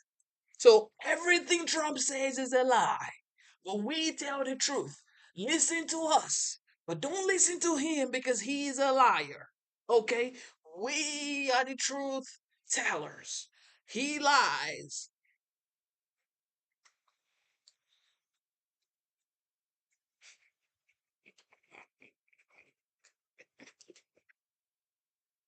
the insurrection and refused to send the National Guard. Yeah. So when he talks about arresting people and the rest, isn't that offensive to people? Am I missing something here? You know what? We don't agonize, we organize. We just have to win. We have to win big. I don't know if you saw, but the administration has called January 6th a special security event. So that means that there will be more security there from the start. So that we don't have it. And of course, most important to that is to have Hakeem Jeffries have the gavel and be the Speaker of the House. It would have been a very different outcome if I didn't have the gavel and the Democrats had the majority in the House. House Speaker Emerita Nancy Pelosi, I very much appreciate it. Thank you. Shout out to everybody watching the live show. You know what time it is. Smash the like button, subscribe to the channel. Look, if they're saying that Trump is a liar, but they are the definition of truth tellers,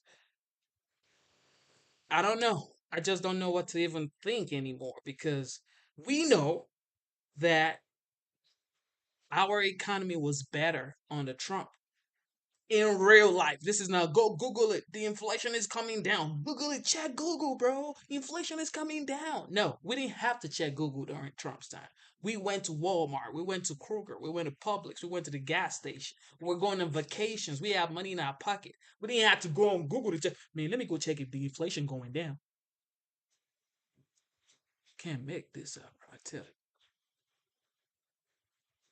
Joining me now is Tulsi Gabbard, former Democratic Congresswoman and member of Trump's transition team. Tulsi, it is fantastic to see you tonight, as always.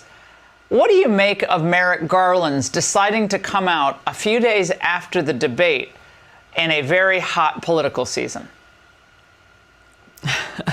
You know, it's hard not to laugh at his statement where he tried to sound so serious and so convicted and so grave about never, ever politicizing or weaponizing these government agencies, when in fact, that is what they are doing currently and what they have been doing for years, even going all the way back to during President Trump's administration. I would tell Merrick Garland today, if you are serious about the words you have just delivered to the American people, why don't you start by investigating some of your own federal agencies, like the Department of Homeland Security and TSA, and ask them why, after one day, the very next day after I called out Kamala Harris for being a danger to our country, should she be elected as president, I got added to a secret domestic terrorist list. That's a good place to start. Why doesn't he start by going after people within his own FBI, who after FBI agent Steve Friend blew the whistle on how the FBI is essentially being used as the Democrats' police force, their personal partisan police force? He was attacked by the leadership of the FBI, doxing him, exposing his own private medical records, and so forth.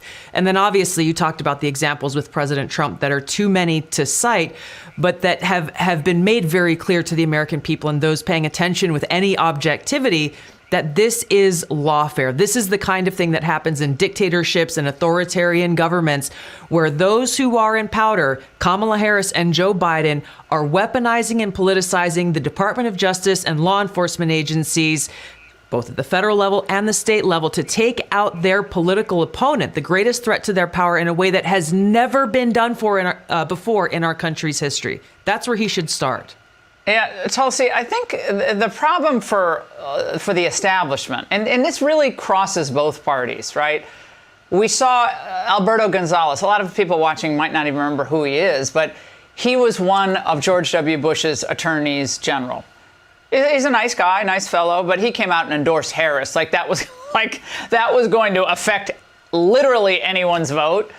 But increasingly, those officials are just seen as one and the same. But they keep doing the same thing over and over again, I guess thinking there's going to be a different result. But in the end, the institutions that they claim to care so much about are just harmed.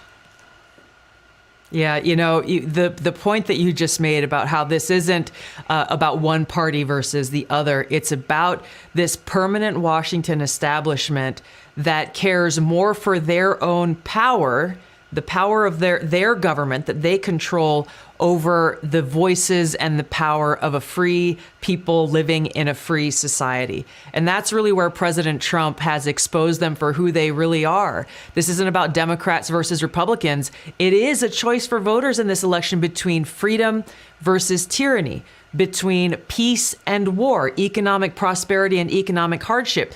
So we shouldn't be surprised when we see people like that former Attorney General, people like Dick Cheney and Liz Cheney and Adam Kinzinger and others go and jump on Kamala Harris's bandwagon, and for Kamala Harris to say, I'm honored.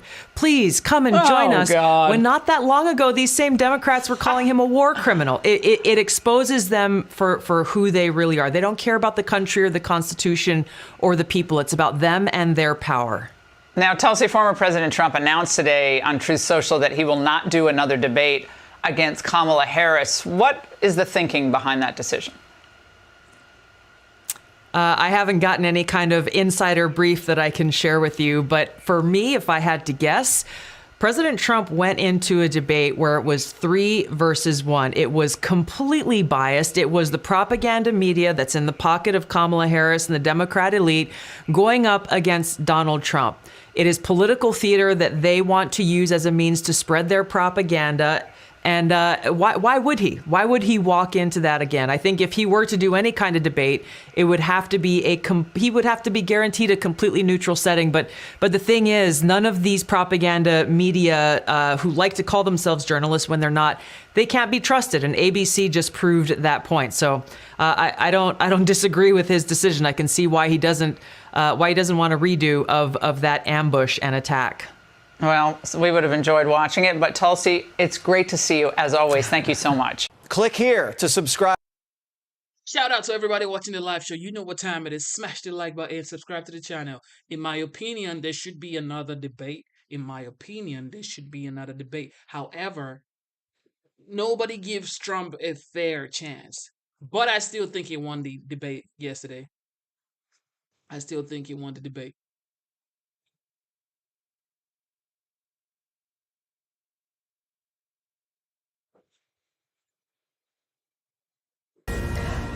Fox News alert, former President Trump just took the stage in Arizona at his first rally since the debate. We're keeping an eye on that. In the meantime, underestimate Trump at your own peril.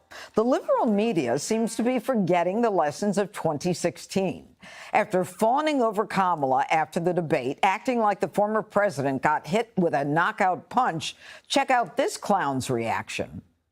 What a smackdown. Harris ran Trump over with a truck. It was fun. Yeah. I'm still giddy thinking about it. She tore out your heart, showed it to you while it was still beating, then ate it on national television.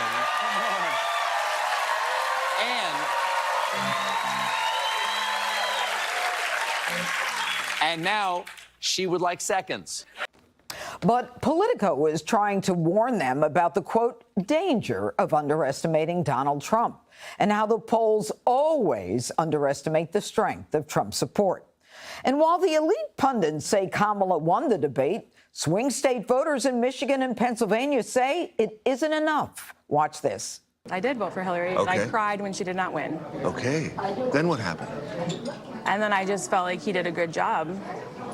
I liked the fact that he was not a politician. I talked to 20 voters. Not one of them was undecided. Wow. Not one. Not one. And headlines come and go, but let me tell you this. Support for former President Trump is real and resilient. I encounter that everywhere I went. When facts come to facts, my life was better when Trump was in office. The economy was higher, inflation was lower. All right, Dana, did the media not learn from 2016 not to jump to conclusions when it comes to Donald Trump? You mean when they had to go out, they got assigned to go out into America and do actual reporting to find out, wow, how did we miss this? And then they almost did it again in 2020. Yes, I think that they do. I am curious about one thing. Jessica might know the answer to this, but the pollsters definitely underestimated him or didn't get enough people to actually be willing to answer the phone and to say their truth about who they were voting for. So that happened in 2016, a little bit in 2020. I don't know if it's happening now. It could be. I don't know if they've factored that in And so maybe it's more real now. I'm not exactly sure. But when I spoke today to the Republican Senate candidate in Wisconsin, Eric Hovde, he believes that the Kamala Harris switcheroo with Biden gave Kamala Harris a little bit of a bump in Wisconsin for just a little bit of time, and that's not lasting. And that he really thinks that they are underestimating not only Trump, but also his support. So I'm not exactly sure, but I appreciated Major Garrett and other reporters who have gone outside of the Beltway and outside of this Acela corridor from New York to Washington, D.C. and go out and actually talk to people. I think what he said is something really interesting. He said he talked to 20 people. They're not undecided. Mm-hmm. I don't think there are that many undecideds. I think there are people who are unwilling to state or maybe undecided on whether to vote, not who to vote for. Mm-hmm. You know, Jesse, isn't it interesting in talking about Major Garrett, you know, how you've got the fantasy media like, you know, this is it, she took his heart out and all this other stuff. And yet Major Garrett goes out and he talks to people and he says, you know, the Trump support basically is etched in stone. Well, one guy's a comedian and the other guy's a reporter. It's like me and Greg, you know? One guy knows something, the other guy's just trying to be funny. I am pretty confident that Donald Trump is going to win this election. And when I lose my confidence, I will tell you. I will say it's official, I'm nervous. Yeah. And I'm not anywhere close to that. And you can believe I will tell you I'm nervous because I've been nervous before and I've shared those nerves. But I feel great about this election. The last debate was a knockout, so I think people thought Trump could just knock this woman out again and be like, okay, off to the races. He didn't. There was no knockout, so now everyone's like, okay, it's going to be competitive. We're going to have to work for it, but the fundamentals are still in our favor. Every single battleground is either tied or he's up 0.5 or she's up 0.5. But if you go in tied with Donald Trump, he's going to win. And they know that, and anybody smart that knows that too. I'm a little annoyed now that they have more offices in Wisconsin. This is new information. And now I'm remembering. It's not new information to people paying attention. Okay, well, I'm not in the battlegrounds, Jessica. and if I was, I'd be doing a lot better job than the Trump campaign. They had to spend hundreds of millions of dollars on lawyers because you guys were arresting him and prosecuting him on BS charges. If that money was better spent, then this would probably be a 49-state landslide victory, which I'm not predicting at all because I learned my lesson with the red wave. I knew it. Jessica, you know, Kamala's numbers now are lower than Hillary's were in 2016 and lower than Biden's were in 2020. And you still think, you know, that... Ladies and gentlemen, if Trump wins with all of these charges, with all of this money he has spent on lawyers, I don't even know what's going to happen. What do you think is going to happen if this man wins the presidential election with all of these things the media has done to shatter his name? What do you think is going to happen? Oh my God, that's going to be like the great test. This is why I named this stream A Great American Story. That would be the greatest American story. Pure blank, period. That we're underdogs, but we could win? Yeah. Sure. We're underdogs that could win. To Jesse's point about the lawfare, I don't think that the voters are happy that Donald Trump is using their campaign contributions to fund his legal team. I don't know about that. I think the voters, the voters recognize that it's the weaponization that Merrick Garland said it wasn't. But go ahead. All the grand juries we whizzed up in Honey, I've been in charge of grand juries. I know grand juries. I know grand juries. I've dated grand juries. Okay. We're not underestimating anything. It's the same thing, and I don't think that you can see any evidence of it in how we're approaching the mechanics of the election or even how cautious Kamala Harris is being. If she thought that this was a slam dunk situation, she'd be going absolutely everywhere and laughing in everyone's face and saying, oh, you think people are gonna vote for that buffoon? That guy who says I have concepts of plans, that guy who it gets so mad because she mentioned people leaving his rallies that he spent the next hour and 15 minutes with smoke coming out of his head. That's what she would be doing if we were arrogant about this. Nothing is being taken for granted. And to the point about the Michigan undecided voters or the lack of undecided voters, there were a number of focus groups after the debate. Washington Post had 24 people, 22 of them said Kamala Harris was the one who won the debate. CNN had similar margins, and we had a snap poll from CNN, a snap poll from here at Fox with huge margins for her winning. Does that translate to Kamala Harris is going to be the next president? I don't know, but it means she had a very good night. Go ahead, Greg, wrap it up. It's totally understandable that Colbert would be fangirling.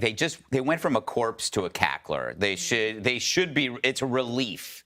It's a relief. They might have a chance, but politics isn't real life. If this was real life, they'd be embarrassed, right? Again, it's like if the other players are hitting balls from a pitcher and yours is hitting it from a tee, I wouldn't be bragging. There was an old phrase among the right: the facts don't care about your feelings. From the left's perspective about Trump, your feelings don't care about your facts.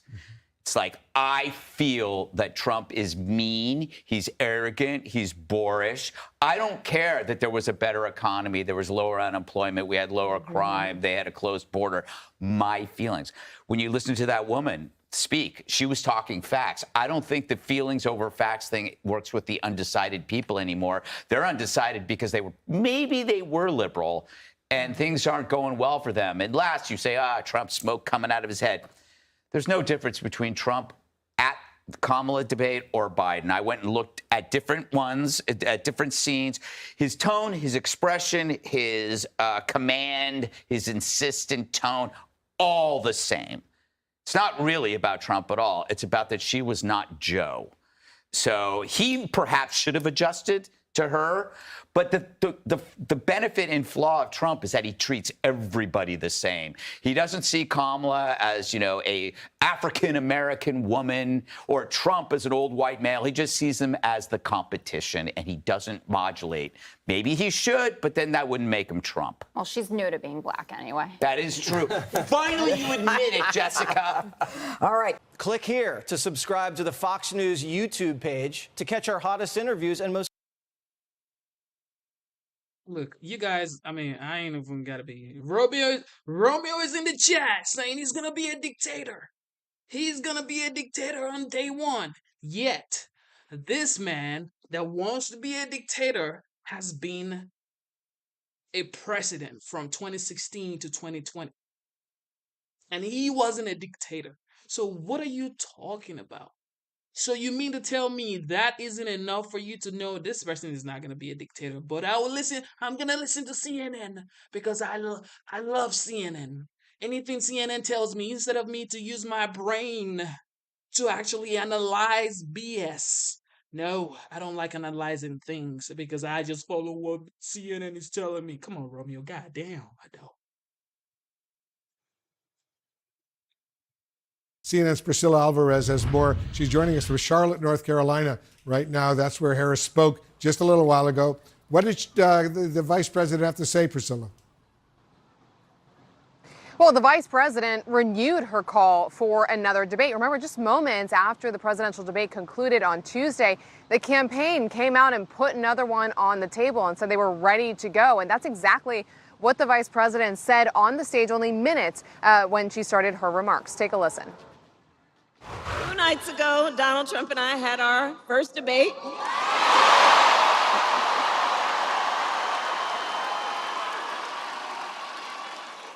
And I believe we owe it to the voters to have another debate.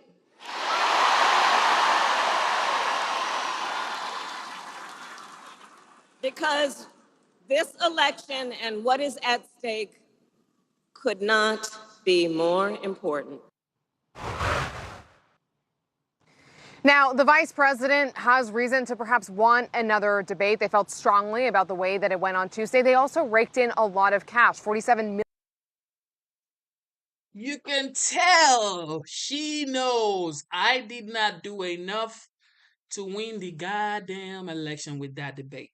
Because first question was, do people believe, what about the people that say they were better off 4 years ago than what they are now? She never answered the question. But of course, Democrats that are blind and deaf would never listen and would never Acknowledge that she never answered that question. If I ask Romeo now, Romeo's gonna say, "Yo, she answered the question, bro. She answered the question." Weak. $1 million in the 24 hours after the debate. And the campaign isn't taking former President Donald Trump for his word yet on whether or not one happens. But she has chosen to come here to North Carolina. 2 stops. She was in Charlotte here earlier. Now she is in Greensboro. North Carolina is, of course, a state that the campaign wants to keep in play. President Joe Biden lost it in 2020. It's been years since a Democrat has won in the state, but they think that because of the unpopular gubernatorial GOP candidate and because reproductive rights is such an important issue among voters here, that they can make headway. Tomorrow, she heads to Pennsylvania, another battleground state, an important one where she's trying to appeal to voters. Wolf? All right, Priscilla, thank you very much. Priscilla Alvarez on the scene for us. Thank you. Let's bring in more of our political experts right now. Alyssa. See, this is the thing. I'm not saying Trump won flawless victory. No, that's not what I mean. I'm saying that she evaded more questions than Trump. And of course, they were all gunning for Trump, like, yo, this, yo, that, yo, this, yo, that. But for Kamala, they were going soft on her. And I'm not here to say, you know what, they were biased or what. That's not my job. I'm just here to tell y'all that, first of all, he won the debate. Second of all, with this type of economy that we have, and then you get asked the question about the economy and you never answer the question, and you want a promotion? Hell no. Griffin, are you surprised Trump is now refusing to face off against Kamala Harris for a second time? I'm not surprised, but I would predict that he may change his tune on this. Listen, if Kamala Harris sees a bump in the polls from her performance in the debate, where I think most folks think that she won, I could see a world where in a couple weeks Donald Trump actually says, I challenge her to a debate. He'll likely say that he wants it to be on a favorable network. He'll likely ask for it to be certain moderators. But I could see him thinking if things get a little bit tighter in the final 8-week stretch, he might need a big moment to remain competitive against her. So I wouldn't rule out that there will be another one. And I think it's incredibly smart politics that the vice president got ahead and was the one to first call for the second debate. It puts Trump on the defensive, a place he doesn't like to be. So I actually think there's a world in which he tries to flip the narrative and agree to another debate. Interesting. Brian Lanza, I understand you're now a senior advisor with the Trump campaign. Is Trump scared to debate Kamala Harris again? First of all, thank you for having me, Wolf. No, it's not a function of being scared. It's a function of what are our priorities towards the end of the election. Our goal is to talk to as many voters as possible, and our goal is to paint Kamala Harris as a liberal. And I think we have better opportunities doing it through one-on-one interviews, through our rallies, through going into these states and having this impact than going on a debate that's going to sort of stack the deck against President Trump, not do the proper fact checks against Harris, and sort of delve into that environment. Listen, our goal at this debate was to continue to paint Kamala Harris as a radical liberal, and that's what we did. She didn't respond to any of the accusations we made, and they're going to stick. And whether she had a strong performance or not, we feel we hit our goal of continue to paint this picture that she's radically to the left outside the American mainstream, which has been reflective in the CNN polling, which has been reflected in the New York Times poll. We're very comfortable going into the final 7 weeks. Megan Hayes, the Harris campaign raised, $47 million in the 24 hours after the debate on Tuesday night. What does that tell you about the momentum she has right now? Yeah, I mean, they had over 600,000 people who donated about $47 million. So it shows that there is a lot of momentum still in her favor. These debate nights are incredibly lucrative for fundraising. So on top of wanting to have, more substantive conversations for the American people, it's also a huge night for people to bring in more money for their campaign spend. So I do think, they are in a really good place. They have the wind at their back on this. They have a lot of money for their organizing, for door knocking and boots on the ground and to be on air and on radio there. So I think that this is an incredible moment for her to raise so much money in the first 24 hours. Interesting. Alyssa, we now have the first results from a new substantive poll conducted after Tuesday night's debate. It finds little change in the state of the presidential race. Harris at 47%, Trump at 42%. That's about the same as the 45% for Harris to 41% for Trump. That was the result in the poll just before the debate. So what does that tell you? This race is neck and neck. I don't think that anyone here, if they're being honest with themselves, could say either is the front runner at this moment. Listen, Trump still performs better than Kamala Harris does on the economy. I think we could argue that Hillary Clinton likely won both debates in 2016, yet she went on to lose. So I think there is so much that's going to happen in this final stretch. But I do think the resources are important. This $47 million, that allows Kamala Harris to be playing in the Sun Belt states, to be expanding the map to all 7 battlegrounds so that she has more optionality in the states that she wins, that it's not just must win Pennsylvania, but there's also some other avenues. So that's a big advantage that she's going to have. And I also think just trying to reach low propensity voters and trying to get some more young people out there. But listen, Donald Trump is playing smart. He's trying to reach some untraditional audiences, the podcasts he's doing, the right-wing audiences of younger men that he's trying to appeal to. So it's so neck and neck. I think it's going to be one of the closest races in a generation. Certainly seems to be neck and neck right now. Brian, Kamala Harris once again today repeated that she's the underdog in this race. Does Donald Trump see himself as the favorite? No, listen, you know politics better than anybody else. You're either running hard or you're running scared. So we're running hard. Kamala Harris is going to do the same thing. I expect nothing less of her Democratic opponents. But we have our priorities, and she knows hers. Our priorities are to paint a picture of a San Francisco liberal, something that she's been her entire professional career, and how that's outside the mainstream of America, certainly outside the mainstream of Pennsylvania and Michigan. And we're going to effectively do that. We've done that effectively in the last month and a half, in spite of all this media buzz on the TV of the race being reset. We still see her drifting further to the left as voters see that. That is a success for us, and we're going to continue to drive that message through November. Interesting. Megan, Kamala Harris just launched in your state and other battleground states this. Watch this. A 12 or 13-year-old survivor of incest? Being forced to carry a pregnancy to term? They don't want that. I think the American people believe that certain freedoms, in particular the freedom to make decisions about one's own body, should not be made by the government.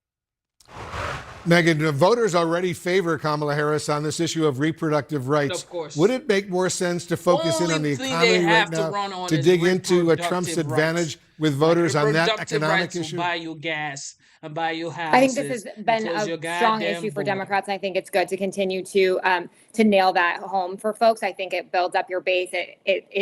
It gets to undecided voters. Also, there's a lot of women in the suburbs in these battleground states that are undecided, and I think this is an issue that's important to women. And so I do think that they need to keep hammering it home. Part of having such a large war chest that they are continuing to build is being able to fight on many fronts. So this isn't the only ad they have out. They have ads on the economy. They have ads on immigration. So they are fighting on all fronts here on the different issues to reach those different voters. But this has been known to be a very strong issue for Democrats, and I think it's smart of them to continue to drive it home.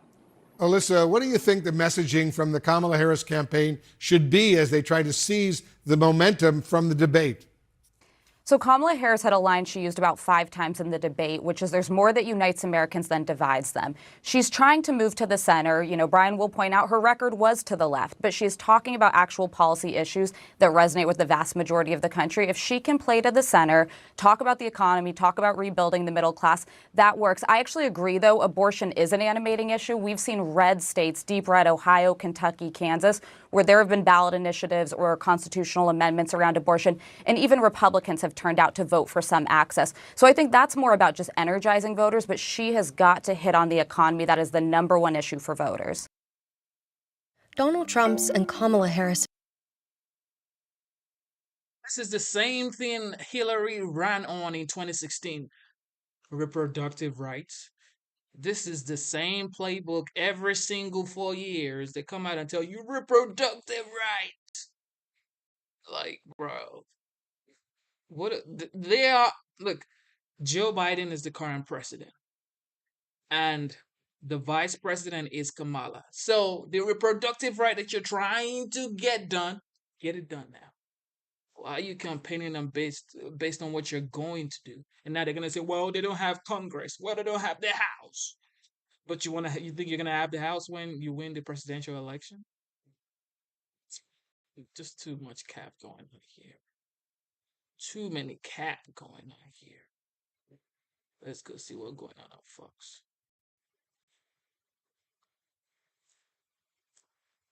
Let's go see what the hell going on. Smash the like button, subscribe to the channel. Let's get it. Liberal media pundits quickly claimed that Vice President Kamala Harris won Tuesday's debate. But it seemed undecided voters are not so sure. The New York Times reporting this. Voters said the vice president talked about a sweeping vision to fix the country's most stubborn problems, but they wanted the fine print. And it was not just the New York Times that found that the debate was not a slam dunk for Harris. Reuters interviewed 10 people who were still unsure how they were going to vote in the November 5th election before they watched the debate. 6, that's about 60%, said afterwards that they would now neither vote for Trump or they were leaning toward backing him. 3 said they would now back Harris, and 1 was still unsure how he would vote. Fox News Digital also spoke to voters to get their reaction. I'm kind of torn between the both. I love Trump. I'm going to vote for him. It didn't sway me. Well, I thought it was a very good debate. I'm glad we had an opportunity to see the two of them go head to head. I think that there were questions that were unanswered. I think Trump's got the policies that are solid, and there's a lot of flash and dash maybe on the other side. Kamala was really baiting Trump, and she spent the majority of the time doing that, not covering some of the issues. She kept stating that she was here for the people, but I didn't necessarily feel that. I like both of them. I like Trump's policies because everything was a lot lower. When he was president for the first time, I thought if he acted more presidential, he would get his message over a lot better. Another debate would like clear up things and just help the people. So this is all interesting. I mean, Reuters, 60% of undecided voters now leaning toward Trump after that. Different than what you'd hear from Gemma Costa and the like. Tammy, I want to bring in the voice of a voter in the New York Times. Her name is Keila Miller. She's a 34-year-old black woman. This was buried at the end of the New York Times piece, unsurprisingly so. Here's what she said. On Tuesday, she felt unexpectedly nudged toward Trump. Trump's pitch was a little more convincing than hers. Miss Miller said, I guess I'm leaning more on his facts than her vision. What a line. Miss Miller said that while her heart pulls for Harris's potentially history-making candidacy, she finds herself thinking fondly of her old life, quote, when Trump was in office. Not going to lie, I was living way better. I've never been so down as in the past 4 years. It has been so hard for me. I think a lot of people saw what Keila saw. Yes, and there were certainly Fox News was tracking with Lee Carter. We saw that independents were tracking with the GOP on all the issues versus the Democrats, right, when they were liking what Trump was saying. And I think that for a lot of the focus groups, what we heard was, especially women, expecting to hear the details from Kamala Harris. We've seen that Americans were saying we don't know what's going on. One focus group woman said, and was kind of angry, it's like, what is an opportunity economy? What is that? But they still don't know, because she didn't explain it. Oh. And I think that's what then reminds them. And that first question, and then maybe they thought it was a good idea to get it out of the way at the beginning of the debate, but it set the tone of the mindset when they said, what have you done to make lives better in the last 4 years of Americans? And she went off into this package statement that didn't touch that question. And I thought, oh, that's where it's going to go. And then there was no follow-up noting that. But I do think that, especially with CBS did another focus. And I think it was Major Garrett who spoke with 20 undecideds or independents. And he said to his panel that, none of them they were all for Trump, 100%. And there was a gasp on the panel. But see, platitudes don't put gas in your car. Platitudes don't put food on the plate. Platitudes don't make you safe in your neighborhood. Talking about economies and opportunities and smirking and being the... Chat. Look, I think this is really good for Trump because now, even if Trump wants to, agree to do another debate, because Kamala is virtually begging for another debate right now, I would say, my terms, my territory. Are you going to do it? Yes or no? Or I'm not doing it. Because the fact is, she did not do enough to earn new voters. She didn't lose any voters, because people that wanted to vote for Kamala after they watched the debate, they're still going to vote for Kamala regardless. But why you're having a debate? You're having a debate because of the neutral people, independent voters. That's why We have debates, presidential debate, to convince people on the other side and people sitting on the fence like, yo, vote for me. This is what I'm capable of doing. And she did not do that. She did talk about opportunity economy like she did in the DNC and like she's been doing in her rallies, but she did not break it down. So she needs another debate. But are you gonna do it on Fox, baby girl? Mean girl doesn't help our lives. Yes, that's right. You know, and Harris, there's this really big, huge chasm, and I saw it during my time at CNN in 2016, no less, where footnote, Trump went on to win that election, between the punditry in the Ivy Towers and what people are saying in the heartland. We saw it on your panel yesterday with independents and Republicans aligned. Exactly. Well, look, part of the reason why you see that with independents, they're looking for specificity. And if all you wanted to see was somebody go after Donald Trump, if that was your goal, then you loved it. It was just the right thing, and it was clear that that was her goal with her preparation because she kept doing it with Trump. He took the bait. Next time, he cannot take the bait. It's still going to come because she thinks it works for her. The problem with that is it makes it all about her and what she rehearsed and what she wants to say about. Wait. Romeo, we ain't gonna do this. Romeo, we ain't finna do this. Romeo says Trump is brave, lol, meaning you're making fun of him like he's not brave. Trump was the first president to go see Kim Jong-un, my dog. That's not bravery? Oh, my Lord Jesus. Dear Lord, help this people, Lord. Dear Jesus. Trump and to look like the hero prosecutor who can go after. You know who it doesn't pay attention to? The voters. And that's what you saw with independents in what Lee Carter brought with her polling expert and analysis and all of that expertise and analysis. And you also heard it from our voters' voices. We had 2 Democrats. We always try to have a big mix, 2 and 2 if we have 6 like yesterday. Sometimes the groups are bigger, but the percentages are always worked out so it's equal. That's our goal. And the reason why is being brave is going to war. Oh, see, this is why people need education. You mean bravery is going to war? Wasting people's lives? That's bravery? No, that's coward. Bro, that's being a coward, bro. That's being a coward. Why would you go end people's lives for something you could sit down and have a conversation and bring down your ego, your pride, and talk?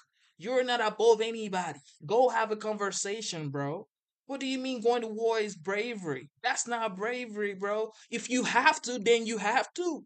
You know, shout out to all the veterans. If you have to go to war, then you gotta go to war. It is what it is. But don't mistake bravery because you're going to war. That makes you a brave person. No. those independents are even more powerful to listen to because they're seated among everybody else. And sometimes we can get a little swayed. The independents decided that they were more like the Republicans on the panel, just like what she had showed us in her research and on those dials, those real lifetime dials during the debate. So Jason Henderson, also, sorry, Jason, you were buried at the bottom of the New York Times. He was an undecided voter in Arizona. He was going to sit this election out. And on the issue of Trump temperament, for the pundits saying, oh, he was so angry, et cetera, et cetera. Well, here's what Jason had to say. Like Miss Miller, he came away from the debate leaning tenuously toward the Republican nominee. Mr. Henderson, who voted for Barack Obama, then for Trump, allowed that Mr. Trump came off as crazy, he said, but he was no different from his appearances at rallies and in interviews. And as he watched post-debate commentary on cable news, Mr. Henderson said he bristled at the pundits who widely panned Mr. Trump's performance. Had they watched the same debate, he wondered. In a word, Trump keeps it real. I think that resonates with people. I see the experts on every network, and I'm toggling, and it's the same old dudes who go by the old playbook. It's a different playbook. It's not about who can memorize this and the gotcha moments. They love the passion. People love the passion because this right now, this is a country at the crossroads. People really can see and sense something is obviously wrong.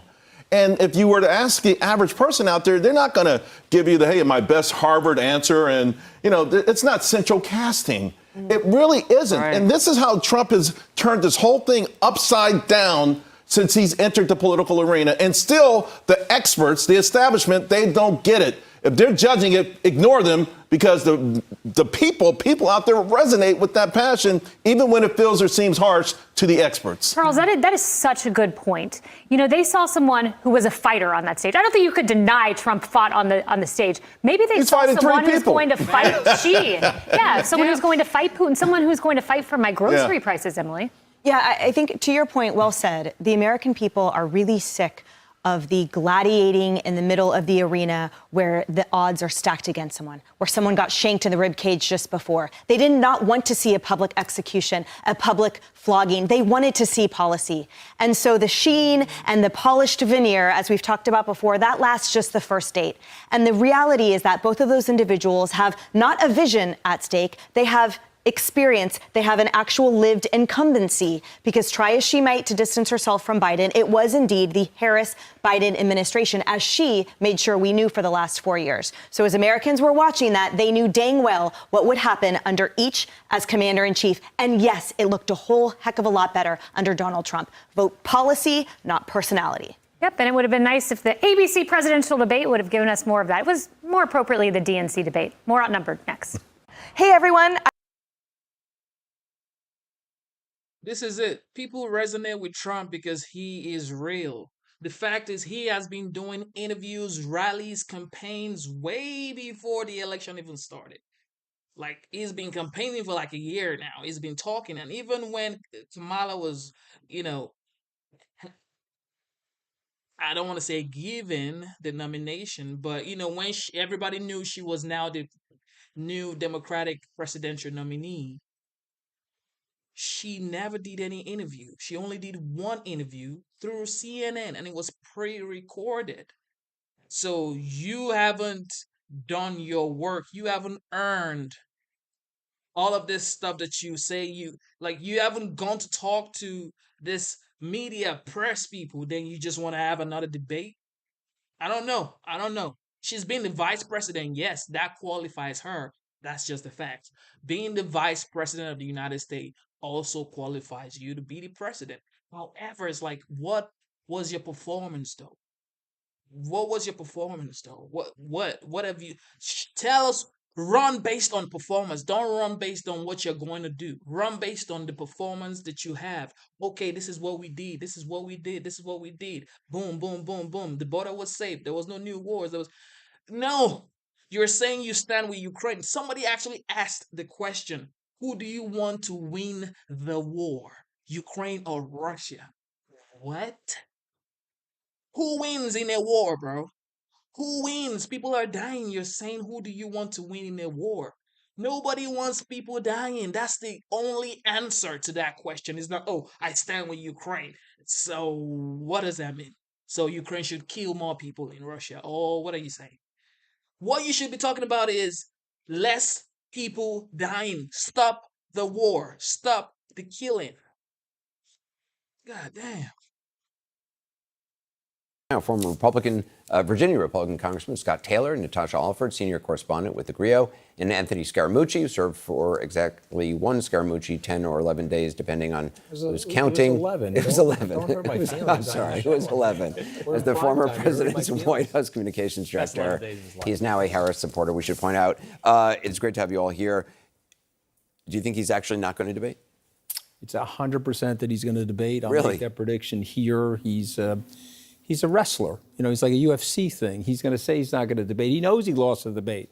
I was in that spin room when he arrived in that spin room. He went right to Sean Hannity's desk to tell everybody that he won the debate, but he lost the debate. He knows. Anderson would have never showed up in the spin room if he had won that debate. And he's generally, if a night goes well, you don't go to the spin room. Of course you don't do that. And he knows he lost the debate, and he knows he's debating her again, but he has to have a build-up. He thinks it's a negotiating chip. He's trying to show his macho flex. And I said to you before the show started, I knew he was in trouble at 6:57 p.m. Tuesday night. I was with Governor Newsom. I looked at Governor Newsom and said, he's in trouble because he's landing the plane at 6:57 p.m. for a 9 o'clock show, and he's not going to be ready. He's going to be unraveled. Whereas Harris had been there for days. Jack Kennedy in 1960 got there before. Richard Nixon got there the night before. I mean, Jack Kennedy spent the whole day of that debate, in fact, in his hotel room, like looking at 3x5 cards, going over answers and questions. And the vice president was there the day before. She looked well rested. She was very well prepared.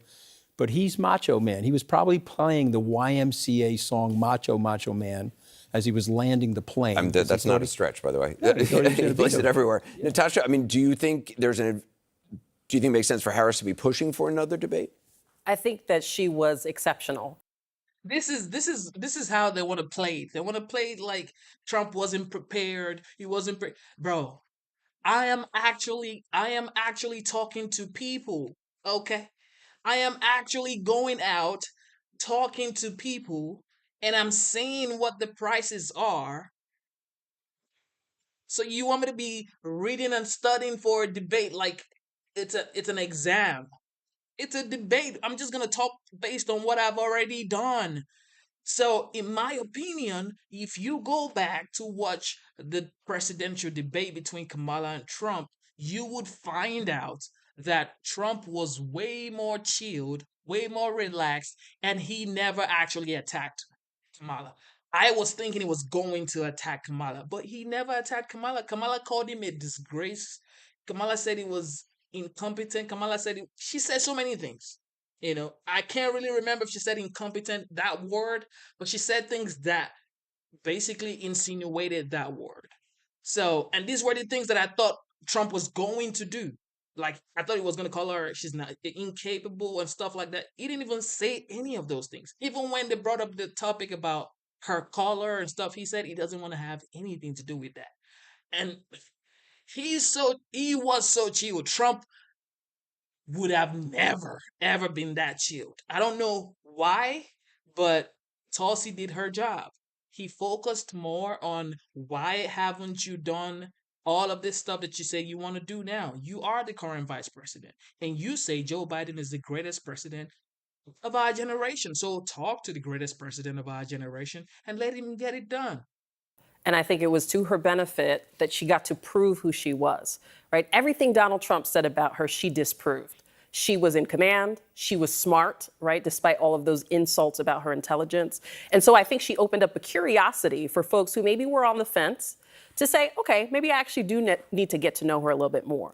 Another debate provides her an opportunity to dig down further into the details of her policy plans. She talked about them in the first debate, but I think it's a chance to show, again, that it's not surface level, that she has a plan. Scott, do you think the former president wants to debate? Do you think he should debate? I don't think he's worried about debating either way if he wants to or not. I think he'll do it. I think as Anthony said, I mean, there are negotiations in every debate for the rules, for who the moderator is, and I disagree with obviously a couple things that they're saying. I think that the high stakes were for Harris, and because if she failed in that debate. Are you guys noticing now they're saying the first debate, the first debate, the first debate, the first debate, the first debate? Because the more CNN say first debate, everybody, most people, most American around the world, people that are not even American, they watch CNN. I'm talking to my mom. My mom is telling me about CNN. Okay, so people watch CNN. So as long as CNN keeps saying the first debate, and then CNN comes out again and say, well, he doesn't want to do the second debate. It's like, okay, he doesn't want to do the second debate. But nobody spoke about her not going to Fox on September 4th to do a debate. Done. Election's done. She jumped over the low bar, I think, but I do think she failed, and I'll get to why. I think she failed in showing what her actual policies are. She failed in showing that she doesn't believe in those really left-wing policies that she's on video confidently saying she's going to do when she's president. She failed on that. And why I say that is when I walked in here last night into CNN, they showed a poll and they showed who independents believe on the economy, and it was 20 points to Trump. It was like 55 to 35. And when they showed the actual undecideds, Reuters did it. It was like 6 to 10 people were for Trump. So I actually think, take out all the opinions of Democrats and Republicans and all that stuff. We all know there's a slice of the electorate that's going to decide this election. Yeah. And I feel like the president, he won with them. The congressman's not wrong about the polling on the economy. A lot of voters do, memories of pre-COVID economy under Trump. Well, I'm not going to dispute that she needed more fundamentals and foundation on the economy. I'll yield that to Scott and the congressman. But Where she won that debate is she looked presidential. She showed up. She was classy. She was comported properly.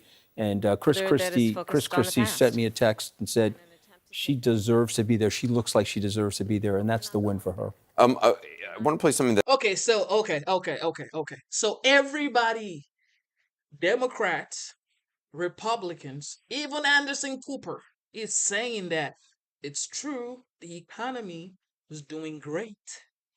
So you mean to tell me we know this man is capable of bringing all of these BS prices down, and you're not gonna vote for him because you don't like him, because you don't like the way he talks, because you don't like the things he tweets about, because you don't he's not presidential?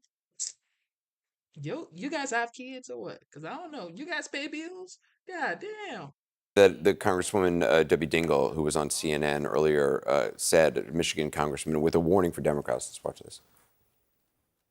I was ecstatic, like every other Democrat, as I watched the debate. I thought she got under his skin. One of my township supervisors called me and wanted to know what I thought. And I said, well, what did you think? And that discussion brought me right back down to earth. It's just closer than people realize. Do you think that's? I mean, I serve with Debbie, and she's straight up, she tells you like it is. And I think that, the president, was he defensive? Sure. I mean, it was 3 against 1. You have to, anybody objectively looking at that, it was 3 against 1. But I'll say, what she's saying there is he was on message about immigration, which is a real problem. Flooding the country with unvetted millions of illegals on the border, an open border. It's a problem. It's created crime, 100% created crime. Women have been raped, people have been killed. And it's a big problem. And she's being honest. And she's saying he's on message talking about that. Kamala Harris, you're not talking about it because you don't want to take any blame for the open border. But that's the reality. People see it as an issue because it is an issue. One thing I will say, I don't think that he was able to successfully be on message that night because he was so easily distractible. We were talking about the pets. David Muir asked him, how do you plan to do it? That was a moment when he really could have impressed the audience. She turned a question about fracking into something that made him implode, and he did not go after her on fracking. It was malpractice, the opportunities he failed to take up on, just as Joe Biden failed to take up on in the first debate. And to the point about immigration, he had an opportunity to say, this is how I do it, right? David Muir says, hey, how do you actually remove all of these people? Where would you start? And again, he went off on a rant and wasn't able to show that he actually had a plan. That's what he does. I just want to challenge the congressman for 1 second. She did say to him, you want to run on the problem, you don't want to fix the problem. And I'm just wondering if there's space there for people, because they were making major concessions to conservative representatives in the House and the Senate on an immigration bill that Trump told them not to sign.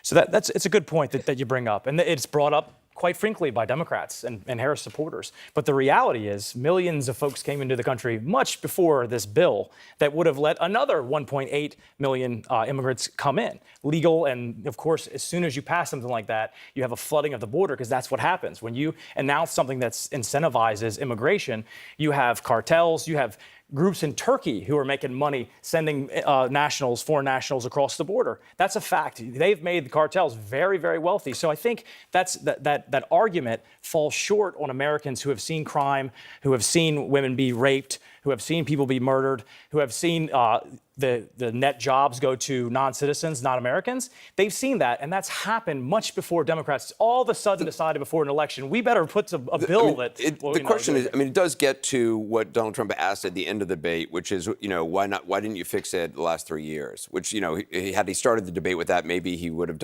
had a better night. But her line is always, well, you tanked this bill, which is true and, arguably outrageous. Does she need to get a better? Does she need to explain She has a great answer her for that position on the border? She has a great answer, and she needed to say more of it. But her great answer is, we inherited a disaster, whether it was COVID or not. On our watch, 21 million jobs were lost. No. Let me finish the sentence. We were fixing that, and when we realized that there was a problem on the border, way bigger than we thought originally, we tried to fix it by accepting conservative writing of a bill. And Mr. Trump stopped that. When and was that's that? where all the cynicism is in America right now.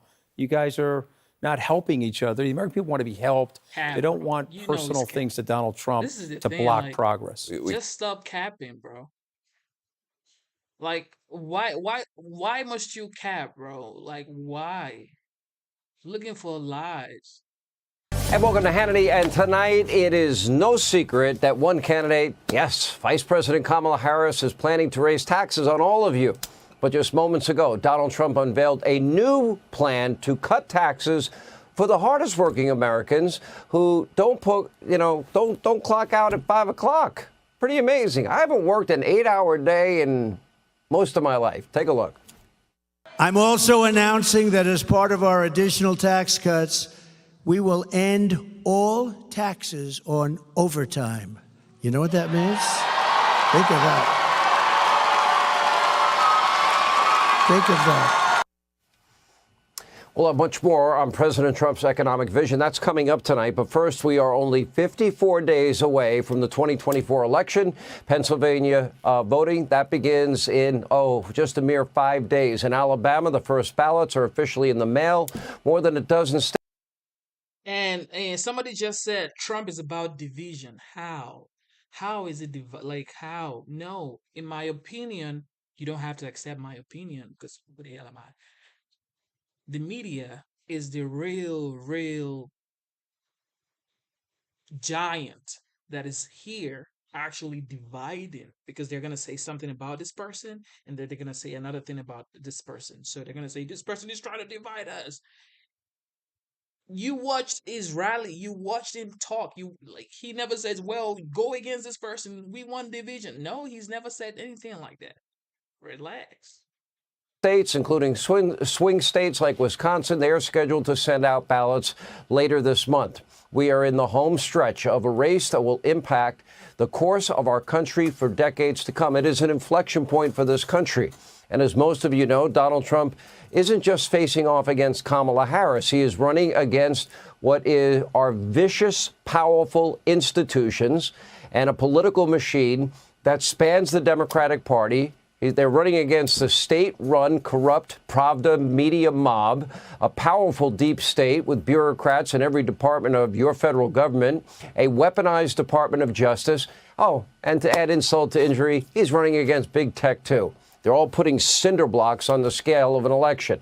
Now, the same political machine that booted Joe Biden from the ballot after he won millions of votes.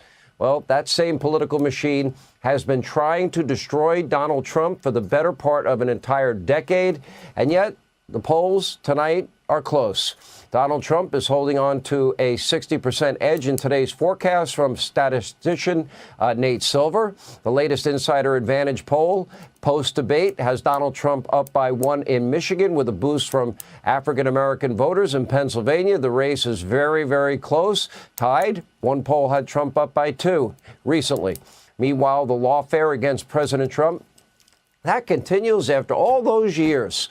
One after another. It's like dominoes falling. They all fall apart. If Democrats and Biden's DOJ had their way, Trump would be in jail right now. But they're not getting their way.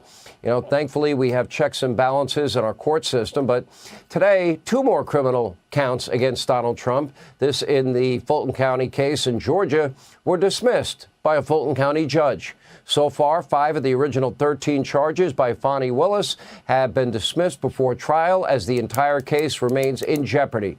In fact, every case against Trump is falling apart. And as Politico points out, Democrats underestimate Trump at their own peril. His opponent, Kamala Harris, is running the most dishonest, least authentic campaign in human history.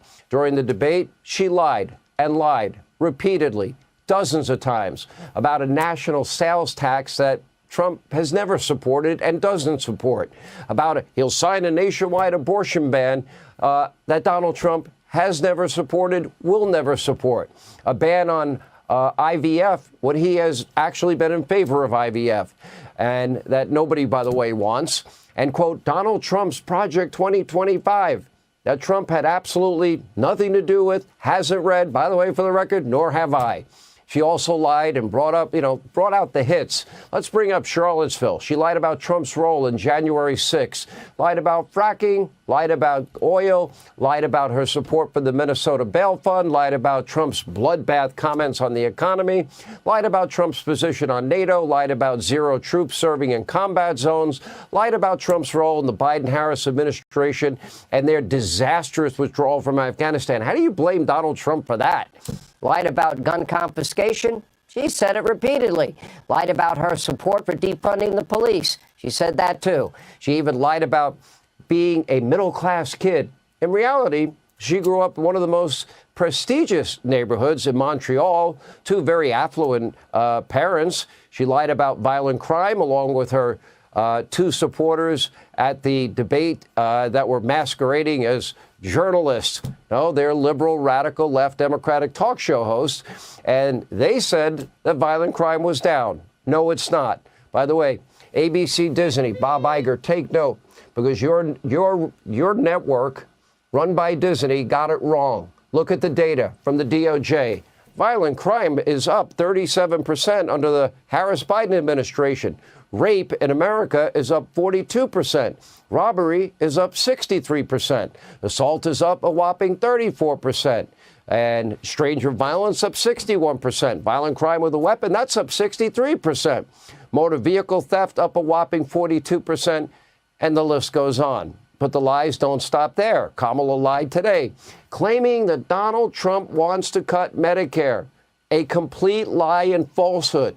But Kamala's most egregious lies, frankly, are about herself. We have her, in her own words, on record. By the way, it's all on the Kamala files at Hannity.com. And we have the Walls files, too, if you're interested in her VP selection, a radical Bernie Sanders governor. Anyway, for decades, she was to the left of Bernie Sanders, eagerly supporting. She was a co-sponsor of the Marxist legislation, the $93 trillion Green New Deal, which would eliminate capitalism, the greatest source of wealth creation ever designed by man, if ever implemented. And she co-sponsored with Bernie, government health care for all, and by the way, free for illegal immigrants. She promoted open borders, taxpayer-funded housing, health care, education, and even, now, slow down on this, for illegal immigrants and for convicted felons. Do you really want your money to go to sex change operations for people that don't respect our laws, our sovereignty, our borders, or people convicted of crimes? Because Kamala Harris has supported it. And this was when she was running for president. She wanted to defund the police, dismantle, reimagine them, defund ICE, reimagine ICE, put violent criminals back on the street with zero bail. Supported that Minnesota bail fund 4 days after burning down the Minneapolis police precinct and releasing rioters and insurrectionists, in case you're paying attention in Washington tonight, in the summer of 2020. And of course, she was a big supporter of federal gun confiscation, mandatory. That's what it is. But the very moment she was elevated to a candidate, her positions all changed overnight, or at least that's what she wants you to believe. How about you decide? Tim Walz and I are both gun owners. We're not taking anybody's guns away. So stop with the continuous lying about this stuff. I support buybacks. How mandatory is your gun buyback program? It's mandatory. I will not ban fracking. I have not banned fracking as Vice President of the United States. And in fact, I was the tie-breaking vote on the Inflation Reduction Act, which opened new leases for fracking. Will you commit to implementing a federal ban on fracking your first day in office, adding the United States to the list of countries who have banned this devastating practice? There's no question I'm in favor of banning fracking. I absolutely support, and over the last 4 years as Vice President, private health care options. You support the Medicare for All bill, I think initially co-sponsored by Senator Bernie Sanders. You're also a co-sponsor on it. I believe it will totally eliminate private insurance. So for people out there who like their insurance, they don't get to keep it? Well, listen, the idea is that everyone gets access to medical care. And you don't have to go through the process of going through an insurance company, having them give you approval, going through the paperwork, all of the delay that may require. Who of us has not had that situation where you got to wait for approval and the doctor says, well, I don't know if your insurance company is going to cover this? Let's eliminate all of that. Let's move on. The United States Congress, including some of the most conservative members of the United States Senate, came up with a border security bill, which I supported. And that bill would have put 1,500 more border agents on the border to help those folks who are working there right now overtime trying to do their job. And I think there's no question that we've got to critically re-examine ICE and its role and the way that it is being administered and the work it is doing. And we need to probably think about starting from scratch. All right, make no mistake, Kamala didn't suddenly change all of her views and her entire political philosophy overnight. She's lying. Why? To get elected, to get power. And then she will revert to form, no doubt about it. At the debate, she couldn't give a single straight answer, ducking and dodging and weaving every question with the help of two very corrupt, biased ABC Disney moderators. So woke and Democratic supporting Disney is clearly more concerned in electing Kamala than conservatives attending their theme parks or buying any of their products. Is it any wonder Disney's stock? It's in the tank if you haven't been looking. I mean, it's lost a lot of value. According to the LA Times, David Muir and Lindsay Davis studied hours of Trump rallies in order to rebut him in real time. Davis telling the Times, quote, the attempt to correct the candidates was in response to the June 27th CNN debate between Trump and President Biden, whose poor performance led to his exit from the race. They couldn't let that happen to Kamala. Well, that's a nice admission, but it does say a lot because they never once corrected Kamala, and we've added up over 25 lies that she told, as did the Federalist and many other fact checkers. Despite all of this assistance from ABC Disney, the woke network, the talk network of liberal, radical, leftist, Democratic talk show hosts, even Fake Jake, our old friend over at Fake News CNN, he was even less than impressed with Kamala's performance. Look at this. Despite the economy being the #1 issue facing the country, the sitting vice president generally reverted to talking points about a few of her policy proposals. Even Harris allies today are saying that she needs to talk more about what she will do for Americans if elected. On the border, another vulnerable issue for Harris, she also dodged. Would you have done anything differently from President Biden on this? So I'm the only person on this stage who has prosecuted transnational criminal organizations for the trafficking of guns, drugs, and human beings. Okay, that wasn't the question. I may have to stop calling him Fake Jake. I mean, she was like a robot. I don't care what you ask, I'll go right to my rehearsed lines. Keep in mind, Tuesday's debate was only the second time in the entire campaign that Kamala said more than 2 or 3 sentences without a teleprompter. There has been just one joint interview, a whopping 16 minutes and 29 seconds of speaking, and she did bring her emotional support running mate, and no pressers, no town halls, 0 solo interviews. Even photographers in the press are reportedly complaining about a, quote, unprecedented reduction in access to the news media. One top Democrat is hoping it stays that way, urging Harris to stay away, whatever you do, stay away from her adoring fans in the state-run media mob. Maybe not bad advice if you don't care about the American people and them being informed.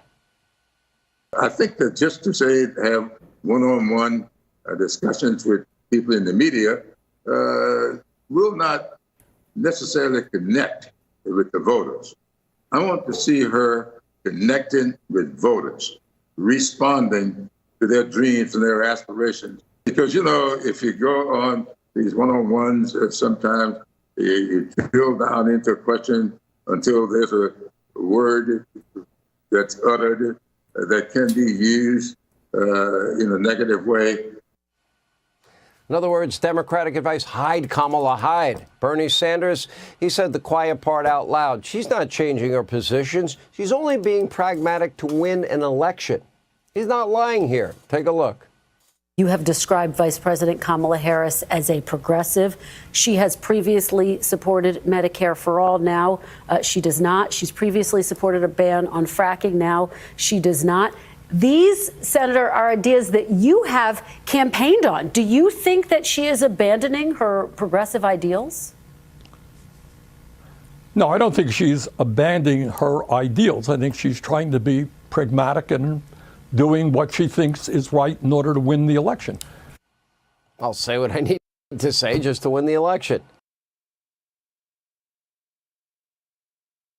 There you have it. There you have it. Smash the like button, subscribe to the channel. Okay, so before I go, let's watch one more from CNN. Taylor Swift using her moment on stage at the VMAs to As call we all on. know, Swifties are running to the polls to vote for Kamala.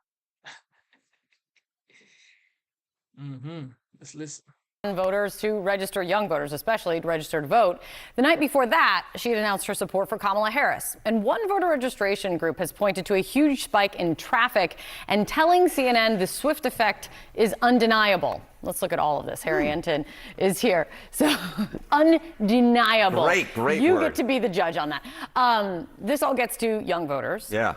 How much does she need help? How can? Yeah, I mean, why does Kamala Harris welcome Taylor Swift's support? Why does she need the help? Well, let's just point out something that I have been noting all along during this campaign, and that is the underperformance that both Joe Biden and now even Kamala Harris has among young voters. All right, so this is the Democrat versus Trump margin among voters age 18 to 29 or under the age of 30. You go back 4 years ago at this point. Look, Joe Biden had a 28-point advantage. A 28-point advantage over Donald Trump. Now, you look when Joe Biden dropped out of the race, he was up by just 7 points. Now, Kamala Harris has improved on Joe Biden's standing, but look at this. She's only up by 15 points. That is significantly less than Joe Biden was up at this point among the youngest voters in our electorate. It's only about half the margin that Joe Biden was pulling in. So Kamala Harris will absolutely welcome in the support of Taylor Swift if she can move young voters at all, because the bottom line is Kamala Harris is, in fact, not doing as well among young voters as you might expect a Democrat to necessarily be doing based upon history. And what we heard from Taylor Swift last night was a call to register to vote, get involved. Why? How much of voter registration and why is that key? How important is that? Yeah, I mean, look, let's go to the key battleground states of Pennsylvania and North Carolina, all right? And what we're going to do here is look at the Democratic advantage over Republicans in voter registration. This is party registration, registering as a Democrat, a Republican, or unaffiliated. Look, if you go back to September of 2020, look, among active voters in the great Commonwealth of Pennsylvania, you saw Democrats with, look at that, a 559,000 voter edge over Republicans. You jump now, look, Democrats still have an edge, but look how much that's dropped. It's now just 169,000. We're talking about the Republicans closing the gap by nearly 400,000 voters in just a 4-year time span. You go to North Carolina, it's the same exact trend, right? You go back to September of 2020, you see Democrats with a 415,000 voter edge, and now they still hold an edge, but it's just 128,000. And of course, both of these states were determined by less than 100,000 voters back in 2020. So the bottom line is Republicans have been doing a significantly better job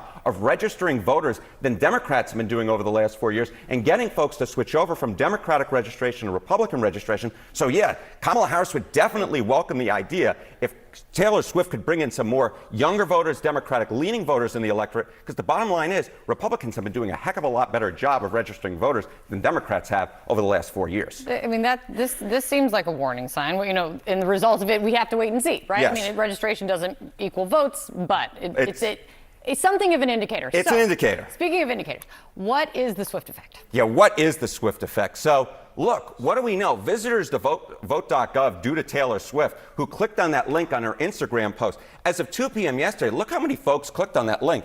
It was 338,000 folks. Now, not all those folks, obviously, are going to register to vote. But the bottom line is this is a ton of folks who could be entering the electorate. Look, it's not necessarily something that's going to change the election if Donald Trump ends up winning by 2 or 3 points. But of course, the votes in these key battleground states are so tight that any help that you could get at all, this is a clear effect of folks going and getting interested to register to vote. You saw last night Taylor Swift again urging folks to go register to vote.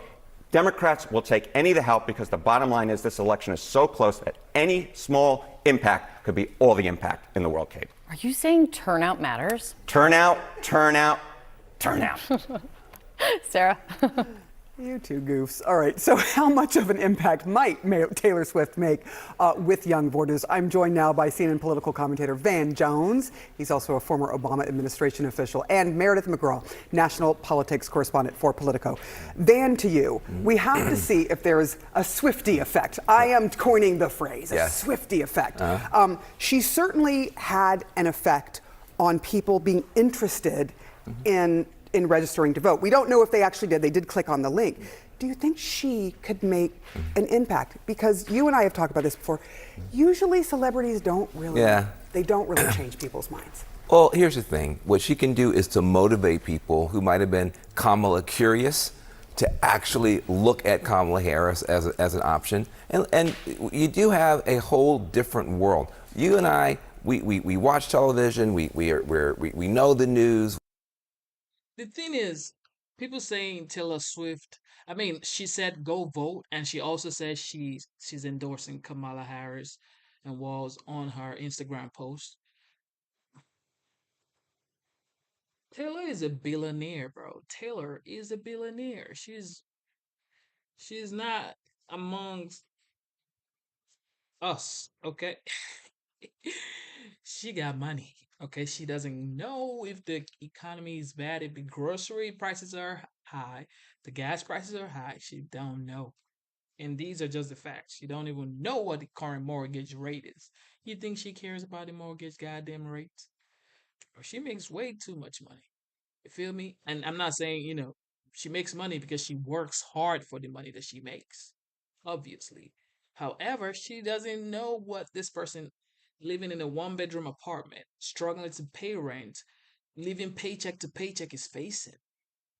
She doesn't. So, I mean, Swifties, of course, are going to go running. We hopefully everybody at home watches us every day. A lot of people don't. Wake up call to the political class. A lot of people don't follow every Donald Trump press conference, everything that Kamala Harris has ever done. And so when they're on in their Instagram, their TikTok, when Taylor Swift, if she moves her left elbow, it's massive news. And so what you're doing is you're creating an on-ramp to politics for a generation of young people that may not honestly have been paying attention at all. And so just the mere fact that you get a little bit of a looky-loo, that people are looking over there, gives Kamala Harris an advantage that she would not have had with people who are not political junkies. That is a heck of a lot of people, 337,000 people. No, million people. Right. I mean, 337,000 that clicked on the link, but there are millions of people on her. Well, there's 300,000 people, as you said, who clicked, but she has 300 million social media followers. She's got more social media followers than a lot of countries have citizens. That's a big deal. It's about the size of the United States. People following her from all over the world.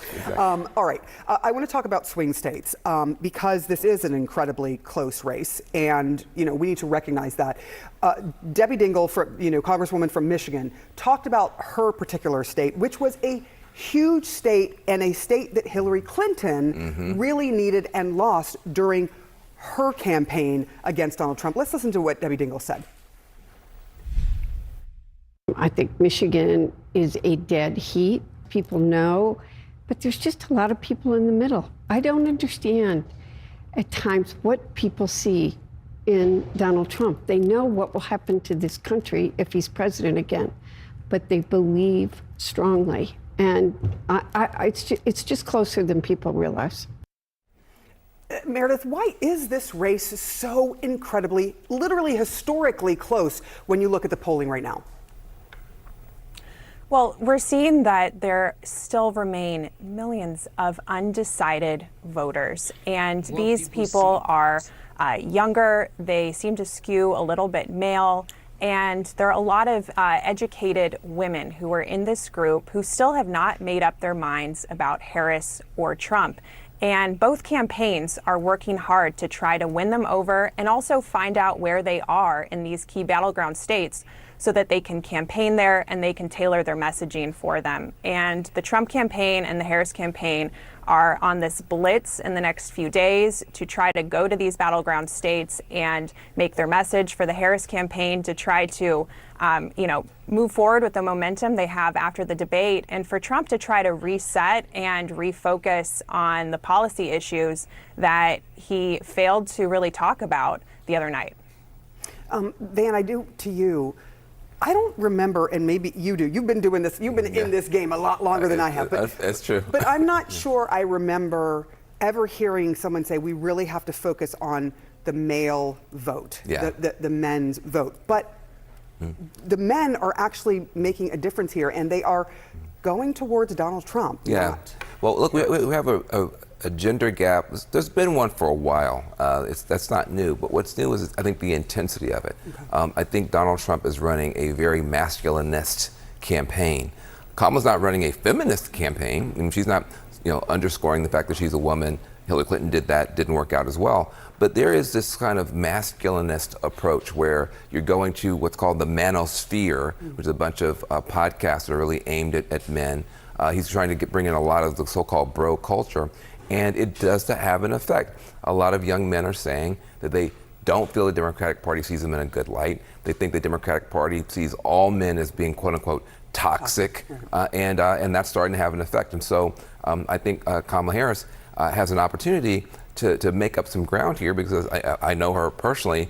Nobody more enthusiastic about young men being successful than a former prosecutor. She's been somebody rooting for young men in California to get jobs, to get out of trouble, to get on their way. That needs to be underscored more, given the dynamics of the race. I do want to talk to you about something that the campaign did, the Harris campaign did. They went on Twitter, as one does, and they trolled Donald Trump. I want you to see it. They said, this is our latest campaign ad. And what is it? It is simply the entire debate. There's that laugh again. There it is. I'm just saying, that's kind of mic drop on that. I love it. It's fun. It's funny because, she whooped him, and I think that Kamala Harris did something that no politician's been able to do in this whole past decade. Donald Trump has been eating up politicians like Pac-Man. He went through 16 Republican governors and senators, whooped them, and made it look easy. Kamala Harris went out there, and she just owned him on every question, and I just think that she's right. I think that's hilarious. Now to Springfield, Ohio. They're saying she whooped him, but she never answered any question. Okay, so all cap as usual, more cap as usual. Okay, smash the like button, subscribe to the channel. I want to do something right now, okay? I want to play you the final closing statement from both candidate Trump and Kamala, and I also want to play the first question, which was about the economy for you guys, and we're going to end the stream. But I want you guys to listen closely.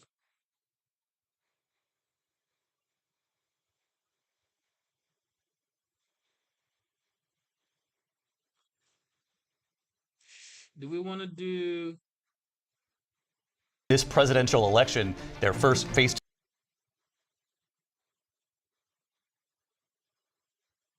Welcome to you both. It's wonderful to have you. It's an honor to have you both here tonight. Good evening. We are looking forward to a spirited and thoughtful debate. So let's get started. I want to begin tonight with the issue that voters repeatedly say is their number one issue, and that is the economy and the cost of living in this country. Vice President Harris, you and President Trump were elected 4 years ago, and your opponent on the stage here tonight often asks his supporters, are you better off than you were 4 years ago? When it comes to the economy, do you believe Americans are better off than they were 4 years ago? So I was raised as a middle-class kid. And I am actually the only person on this stage who has a plan that is about lifting up the middle class and working people of America. I believe in the ambition, the aspirations, the dreams of the American people. And that is why I imagine and have actually a plan to build what I call an opportunity economy. Because here's the thing. We know that we have a shortage of homes and housing, and the cost of housing is too expensive for far too many people. We know that young families need support to raise their children, and I intend on extending a tax cut for those families of $6,000, which is the largest child tax credit that we have given in a long time, so that those young families can afford to buy a crib, buy a car seat, buy clothes for their children. My passion. One of them is small businesses. My mother raised my sister and me, but there was a woman who helped raise us. We call her our second mother. She was a small business owner. I love our small businesses. My plan is to give a $50,000 tax deduction to startup small businesses, knowing they are part of the backbone of America's economy. My opponent, on the other hand, his plan is to do what he has done before, which is to provide a tax cut for billionaires and big corporations, which will result in $5 trillion to America's deficit. My opponent has a plan that I call the Trump's sales tax, which would be a 20% tax on everyday goods that you rely on to get through the month. Economists have said that Trump sales tax would actually result for middle-class families in about $4,000 more a year because of his policies and his ideas about what should be the backs of middle-class people paying for tax cuts for billionaires. President Trump, I'll give you 2 minutes. First of all, I have no sales tax. What was the question, chat? Chat, what was the question? The question was, are we better off?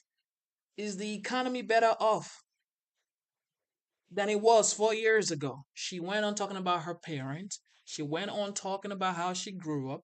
She went on talking about how Trump, like, the question was, are we better off? Yet you talk about, I'm the only one on stage that can say this. Question is yes or no. Are we better off? And if it's yes, why are we better off? Nobody cares about how you were brought up, okay? Nobody cares. That's an incorrect statement. She knows that. We're doing tariffs on other countries. Other countries are going to finally, after 75 years, pay us back for all that we've done for the world. And the tariff will be substantial in some cases. I took in billions and billions of dollars, as you know, from China. In fact, they never took the tariff off because it was so much money they can't. It would totally destroy everything that they've set out to do. They're taking in billions of dollars from China and other places. They've left the tariffs on. When I had it, I had tariffs, and yet I had no inflation. Look, we've had a terrible economy because inflation which is really known as a country buster. It breaks up countries.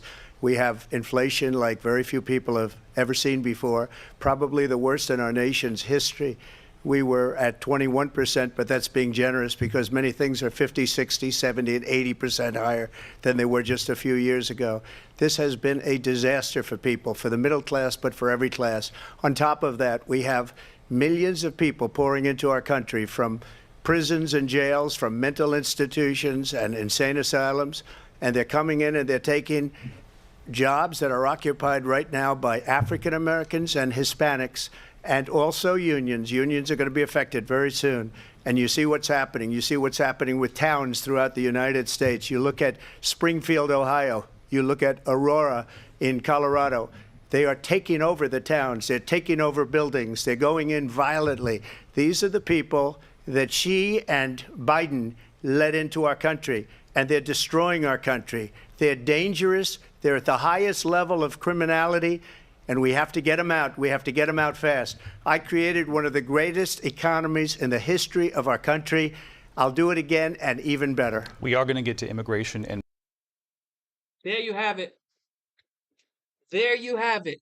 Look at both opening statements. That was, just listen. We just listened, right? You listen with me.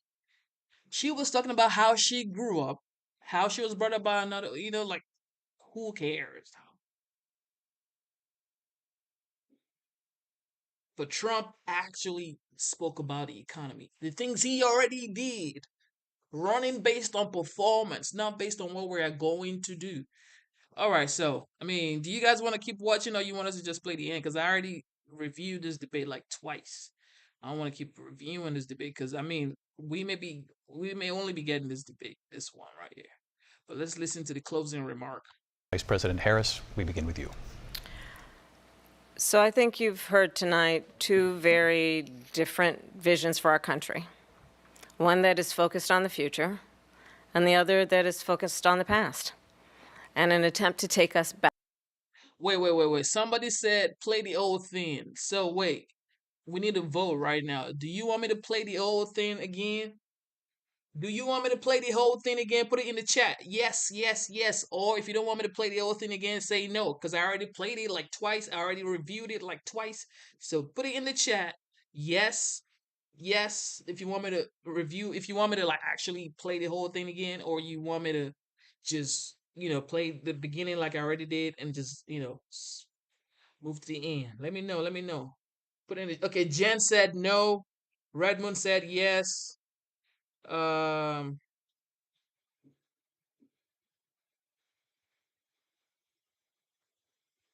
okay, we're gonna make a poll. We're gonna make a poll. Let's make a poll right now.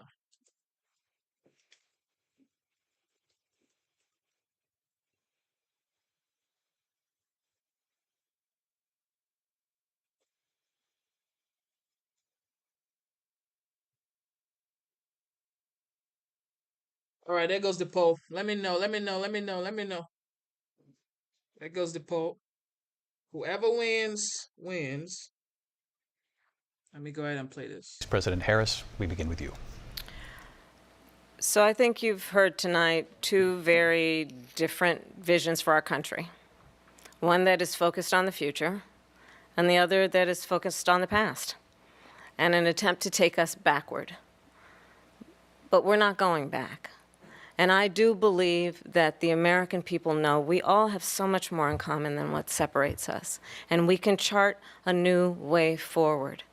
And a vision of that includes having a plan, understanding the aspirations, the dreams, the hopes, the ambition of the American people, which is why I intend to create an opportunity economy, investing in small businesses, in new families, in what we can do around protecting seniors, what we can do that is about giving hardworking folks a break and bringing down the cost of living. I believe in what we can do together that is about sustaining America's standing in the world and ensuring that we have the respect that we so rightly deserve, including respecting our military and ensuring we have the most lethal fighting force in the world. I will be a president that will protect our fundamental rights and freedoms, including the right of a woman to make decisions about her own body and not have her government tell her what to do. I'll tell you, I started my career as a prosecutor. I was a DA, I was an attorney general, a United States senator, and now vice president. I've only had one client, the people. And I'll tell you, as a prosecutor, I never asked a victim or a witness, are you a Republican or a Democrat? The only thing I ever asked them, are you okay? And that's the kind of president we need right now. Someone who cares about you and is not putting themselves first. I intend to be a president for all Americans and focus on what we can do over the next 10 and 20 years to build back up our country by investing right now in you, the American people. Vice President Harris, thank you. President Trump? So she just started by saying she's going to do this, she's going to do that, she's going to do all these wonderful things. Why hasn't she done it? She's been there for 3.5 years. They've had 3.5 years to fix the border. They've had 3.5 years to create jobs and all the things we talked about. Why hasn't she done it? She should leave right now, go down to that beautiful White House, go to the Capitol, get everyone together and do the things you want to do, but you haven't done it and you won't do it because you believe in things that the American people don't believe in. You believe in things like we're not going to frack. We're not going to take fossil fuel. We're not going to do things that are going to make this country strong, whether you like it or not. Germany tried that, and within 1 year, they were back to building normal energy plants. We're not ready for it. We can't sacrifice our country for the sake of bad vision. But I just ask one simple question. Why didn't she do it? We're a failing nation. We're a nation that's in serious decline. We're being laughed at all over the world. All over the world, they're laughed. I know the leaders very well. They're coming to see me. They call me. We're laughed at all over the world. They don't understand what happened to us as a nation. We're not a leader. We don't have any idea what's going on. We have wars going on in the Middle East. We have wars going on with Russia and Ukraine. We're going to end up in a third world war, and it'll be a war like no other because of nuclear weapons, the power of weaponry. I rebuilt our entire military.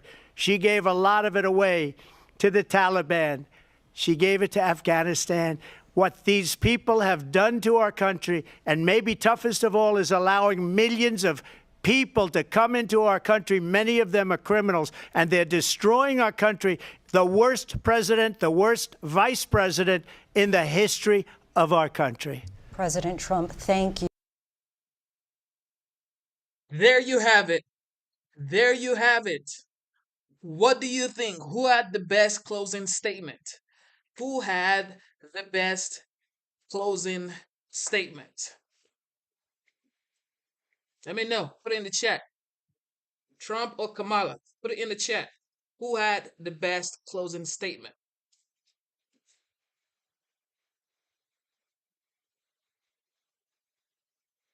Who had the best closing statement right there? Smash the like button. Subscribe to the channel. Let's get it. Let's get it. Let's get it. Let's get it. Let's get it. Let's get it. Let's get it. Let's get it. Oh man, Trump won. God damn. Everybody's saying Trump had the best closing statement. Oh my Lord. Oh my dear Lord. Okay, I see some Kamala. I see some Kamala. I see some Kamala. I see some Kamala. Okay. God damn, Trump flooding the oh man. Trump is just let's see. Okay, what are the let me see. What are the question was asked?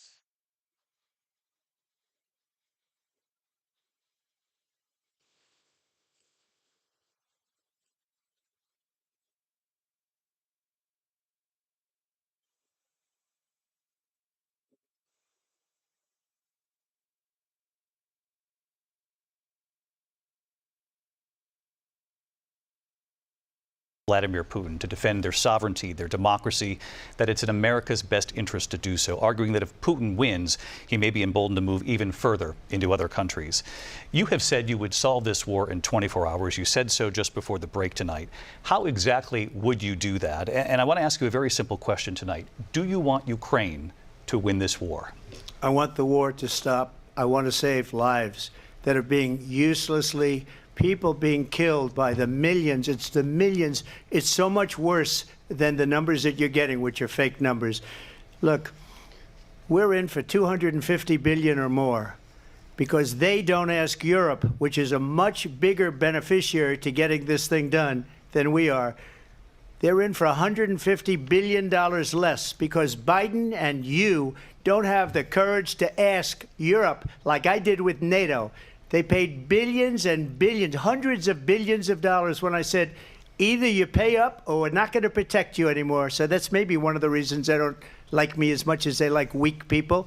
But you take a look at what's happening. We're in for 250 to 275 billion. They're into 100 to 150. They should be forced to equalize. With that being said, I want to get the war settled. I know Zelensky very well, and I know Putin very well. I have a good relationship, and they respect your president, okay? They respect me. They don't respect Biden. How would you respect him? Why? For what reason? He hasn't even made a phone call in 2 years to Putin, hasn't spoken to anybody. They don't even try and get it. That is a war that's dying to be settled. I will get it settled before I even become president. If I win, when I'm president-elect, and what I'll do is I'll speak to one, I'll speak to the other, I'll get them together. That war would have never happened. And in fact, when I saw Putin after I left, unfortunately left because our country has gone to hell. But after I left, when I saw him building up soldiers, he did it after I left. I said, oh, he must be negotiating. It must be a good, strong point of negotiation. Well, it wasn't, because Biden had no idea how to talk to him. He had no idea how to stop it. And now you have millions of people dead, and it's only getting worse, and it could lead to World War III. Don't kid yourself, David. We're playing with World War III, and we have a president that we don't even know if he's. Where is our president? We don't even know if he's a president. And just to clarify they here, threw him out of a campaign like a dog. We don't even know. Is he our president? But we have a president, Mr. President, that doesn't know he's alive. Your time is up. Just to clarify. He nailed that part 100%. The question, do you believe it's in the U.S. best interest for Ukraine to win this war, yes or no? I think it's the U.S. best interest to get this war finished and just get it done. All right. Negotiate a deal, because we have to stop all of these human lives from being destroyed. I want to take this to Vice President Harris. I want to get your thoughts on support for Ukraine in this moment, but also, as Commander-in-Chief, if elected, how would you deal with Vladimir Putin, and would it be any different from what we're seeing from President Biden? Well, first of all, it's important to remind the former president you're not running against Joe Biden, you're running against me. I believe the reason that Donald Trump says that this war would be over within 24 hours is because he would just give it up. And that's not who we are as Americans. Let's understand what happened here. I actually met with Zelensky a few days before Russia invaded, tried through force to change territorial boundaries, to defy one of the most important international rules and norms, which is the importance of sovereignty and territorial integrity. And I met with President Zelensky. I shared with him American intelligence about how he could defend himself. Days later, I went to NATO's eastern flank, to Poland and Romania. And through the work that I and others did, we brought 50 countries together to support Ukraine in its righteous defense. And because of our support, because of the air defense, the ammunition, the artillery, the javelins, the Abrams tanks that we have provided, Ukraine stands as an independent and free country. If Donald Trump were president, Putin would be sitting in Kyiv right now. And understand what that would mean, because Putin's agenda is not just about Ukraine. Understand why the European allies and our NATO allies are so thankful that you are no longer president, and that we understand the importance of the greatest military alliance the world has ever known, which is NATO, and what we have done to preserve the ability of Zelensky and the Ukrainians to fight for their independence. Otherwise, Putin would be sitting in Kyiv with his eyes on the rest of Europe, starting with Poland. And why don't you tell the 800,000 Polish Americans right here in Pennsylvania how quickly you would give up for the sake of favor and what you think is a friendship with what is known to be a dictator who would eat you for lunch. Vice President Harris, thank you. We've heard from both of you on Ukraine tonight. Afghanistan came up in the last hour. I wanted her to respond to something you said earlier, and I'll give you a minute here. Putin would be sitting in Moscow, and he wouldn't have lost 300,000 men and women, but he would have been sitting in Moscow. Quiet, please. He would have been sitting in Moscow. Wait, guys. Did she just say Putin was gonna eat Trump for lunch?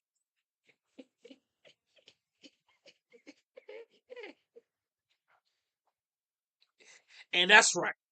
Putin would be sitting in Moscow, living his life, and the Ukrainian would be living their lives too. Okay? Much happier than he is right now. But eventually, you know, he's got a thing that other people don't have. He's got nuclear weapons. They don't ever talk about that. He's got nuclear weapons. Nobody ever thinks about that.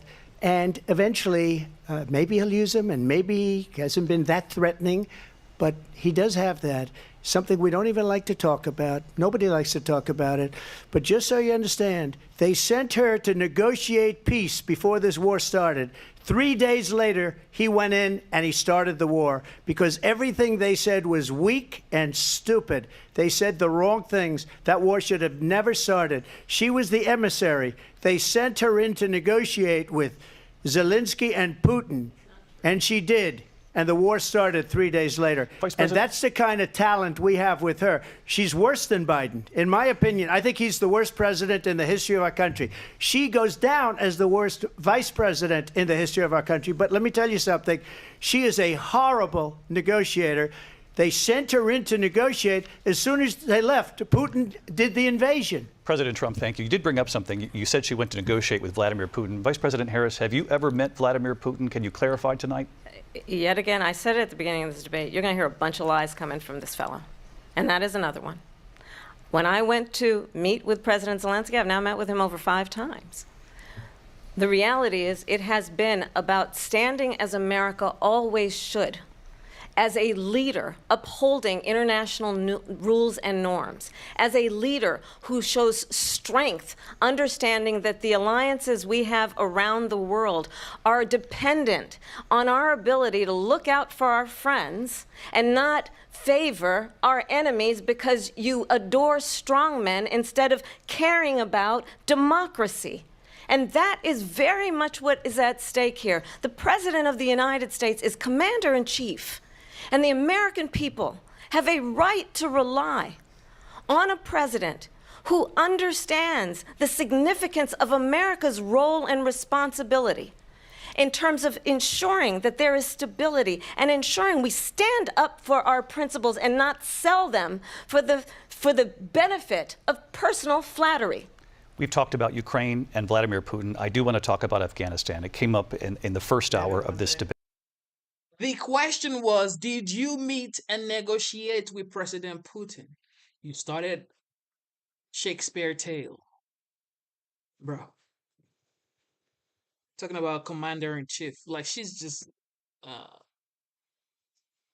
I think she did what she was supposed to do. She got prepared properly. However, it's like she's just talking around circles and not answering any questions. I'm sorry. This isn't gonna work. Debate. I want to move on to Afghanistan. Stoltenberg said Trump did the most amazing thing I've ever seen. He got these countries, the 28 countries at the time, to pay up. He said, I've never seen. He's the head of NATO. He said, I've never seen. For years, we were paying almost all of NATO. We were being ripped off by European nations, both on trade and on NATO. I got them to pay up by saying one of the statements you made before, if you don't pay, we're not going to protect you. President Otherwise, Trump. we would have never gotten it. He said it was one of the most incredible jobs that he's ever seen done. Thank you. I want to turn to Afghanistan. It came up in the first hour of the debate, and we witnessed a poignant moment today on Capitol Hill, honoring the soldiers who died in the chaotic withdrawal from Afghanistan. I do want to ask the Vice President, do you believe you bear any responsibility in the way that withdrawal played out? Well, I will tell you, I agreed with President Biden's decision to pull out of Afghanistan. 4 presidents said they would, and Joe Biden did. And as a result, America's taxpayers are not paying the $300 million a day we were paying for that endless war. And as of today, there is not one member of the United States military who is in active duty in a combat zone in any war zone around the world, the first time this century. But let's understand how we got to where we are. Donald Trump, when he was president, negotiated one of the weakest deals you can imagine. He calls himself a deal maker. Even his national security advisor said it was a weak, terrible deal. And here's how it went down. He bypassed the Afghan government. He negotiated directly with a terrorist organization called the Taliban. The negotiation involved the Taliban getting 5,000 Taliban terrorists released. And get this, and the president at the time invited the Taliban to Camp David, a place of storied significance for us as Americans, a place where we honor the importance of American diplomacy, where we invite and receive respected world leaders. And this former president, as president, invited them to Camp David because he does not again appreciate the role and responsibility of the President of the United States to be commander-in-chief with a level of respect. And this gets back to the point of how he has consistently disparaged and demeaned members of our military, fallen soldiers, and the work that we must do to uphold the strength and the respect of the United States of America around the world. Vice President Harris, thank you. President Trump, your response to her. She talks a good game. Like I said, she has been preparing for a long time, but what she's saying is just words. He negotiated the weakest deal, but when he was president, no American soldier lost their lives in Afghanistan. We've heard the Abdul story like 1,000 times. Abdul, Abdul, Abdul. But why you send me the picture, Abdul? What? We've heard it a million times, and everybody has confirmed that story. And Yesh is here talking. Let's listen to OG's reply. Her saying that you began the negotiations with the Taliban. So, if you take a look at that period of time, the Taliban was killing our soldiers, a lot of them, with snipers. And I got involved with the Taliban because the Taliban was doing the killing. That's the fighting force within Afghanistan. They don't bother doing that because, they deal with the wrong people all the time. But I got involved. And Abdul is the head of the Taliban. He is still the head of the Taliban. And I told Abdul, don't do it anymore. You do it anymore, you're going to have problems. And he said, why do you send me a picture of my house? I said, you're going to have to figure that out, Abdul. And for 18 months, we had nobody killed.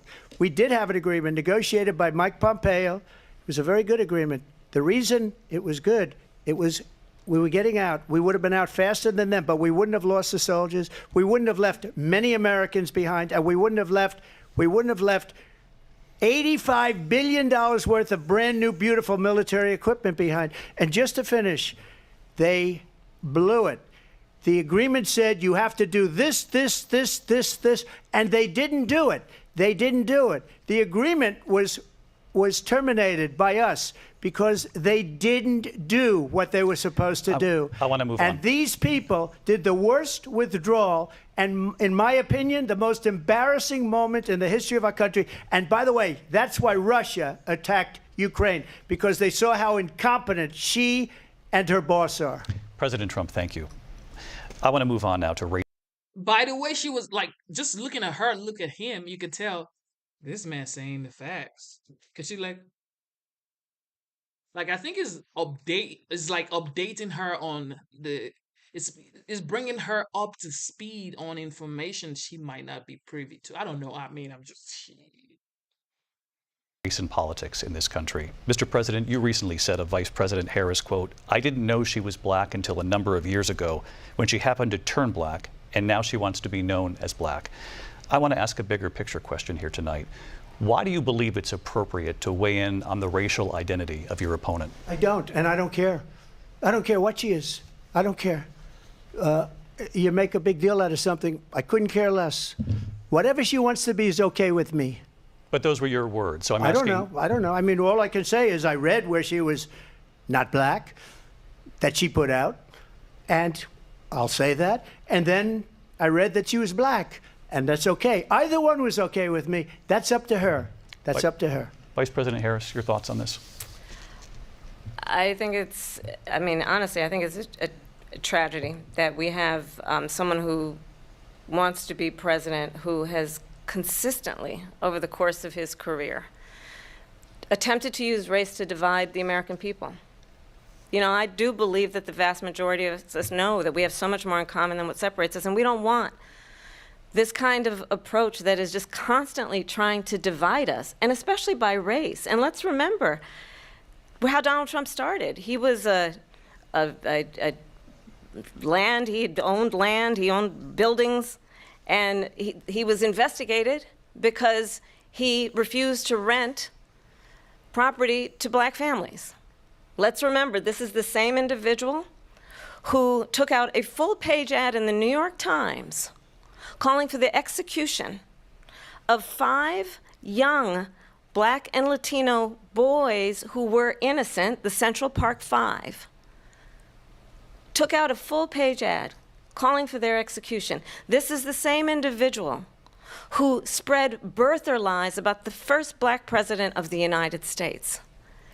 And I think the American people, better than that, want better than this, want someone who understands, as I do, I travel our country.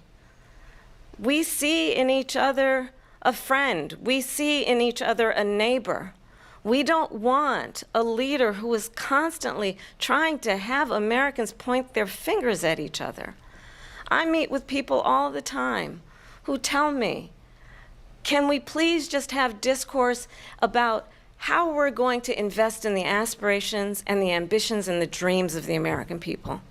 Knowing that regardless of people's color or the language their grandmother speaks, we all have the same dreams and aspirations and want a president who invests in those, not in hate and division. Vice President Harris, thank you. Lindsay? President Trump, this is now your third time. This is the most divisive presidency in the history of our country. There's never been anything like it. They're destroying our country, and they come up with things like what she just said. Going back many, many years, when a lot of people, including Mayor Bloomberg, agreed with me on the Central Park Five, they admitted, they said, they pled guilty. And I said, well, if they pled guilty, they badly hurt a person, killed a person ultimately. And if they pled guilty, then they pled, we're not guilty. But this is a person that has to stretch back years, 40, 50 years ago, because there's nothing now. I built one of the greatest economies in the history of the world, and I'm going to build it again. It's going to be bigger, better, and stronger. But they're destroying our economy. They have no idea what a good economy is. Their oil policies, every single policy. And remember this, she is Biden. You know, she's trying to get away from Biden. I don't know the gentleman, she says. She is Biden. The worst inflation we've ever had, a horrible economy because inflation has made it so bad, and she can't get away with that. Thank you. Your time is up, Lindsay. I want to respond to that, though. I want to just respond briefly. Clearly, I am not Joe Biden, and I am certainly not Donald Trump. And what I do offer is a new generation of leadership for our country, one who believes in what is possible, one who brings a sense of optimism about what we can do instead of always disparaging the American people. I believe in what we can do to strengthen our small businesses, which is why I have a plan. Let's talk about our plans and let's compare the plans. I have a plan to give startup businesses $50,000 tax deduction, to pursue their ambitions, their innovation, their ideas, their hard work. I have a plan, $6,000 for young families for the first year of your child's life, to help you in that most critical stage of your child's development. I have a plan that is about allowing people to be able to pursue what has been fleeting in terms of the American dream by offering a help with down payment of $25,000 down payment assistance for first-time home buyers. That's the kind of conversation, I believe, David, that people really want tonight, as opposed to a conversation that is constantly about belittling and name-calling. Let's turn the page Vice President and move Harris, forward. Thank you. Let's turn to policy. President Let's Trump, turn we back to have policy. to move on. President Trump.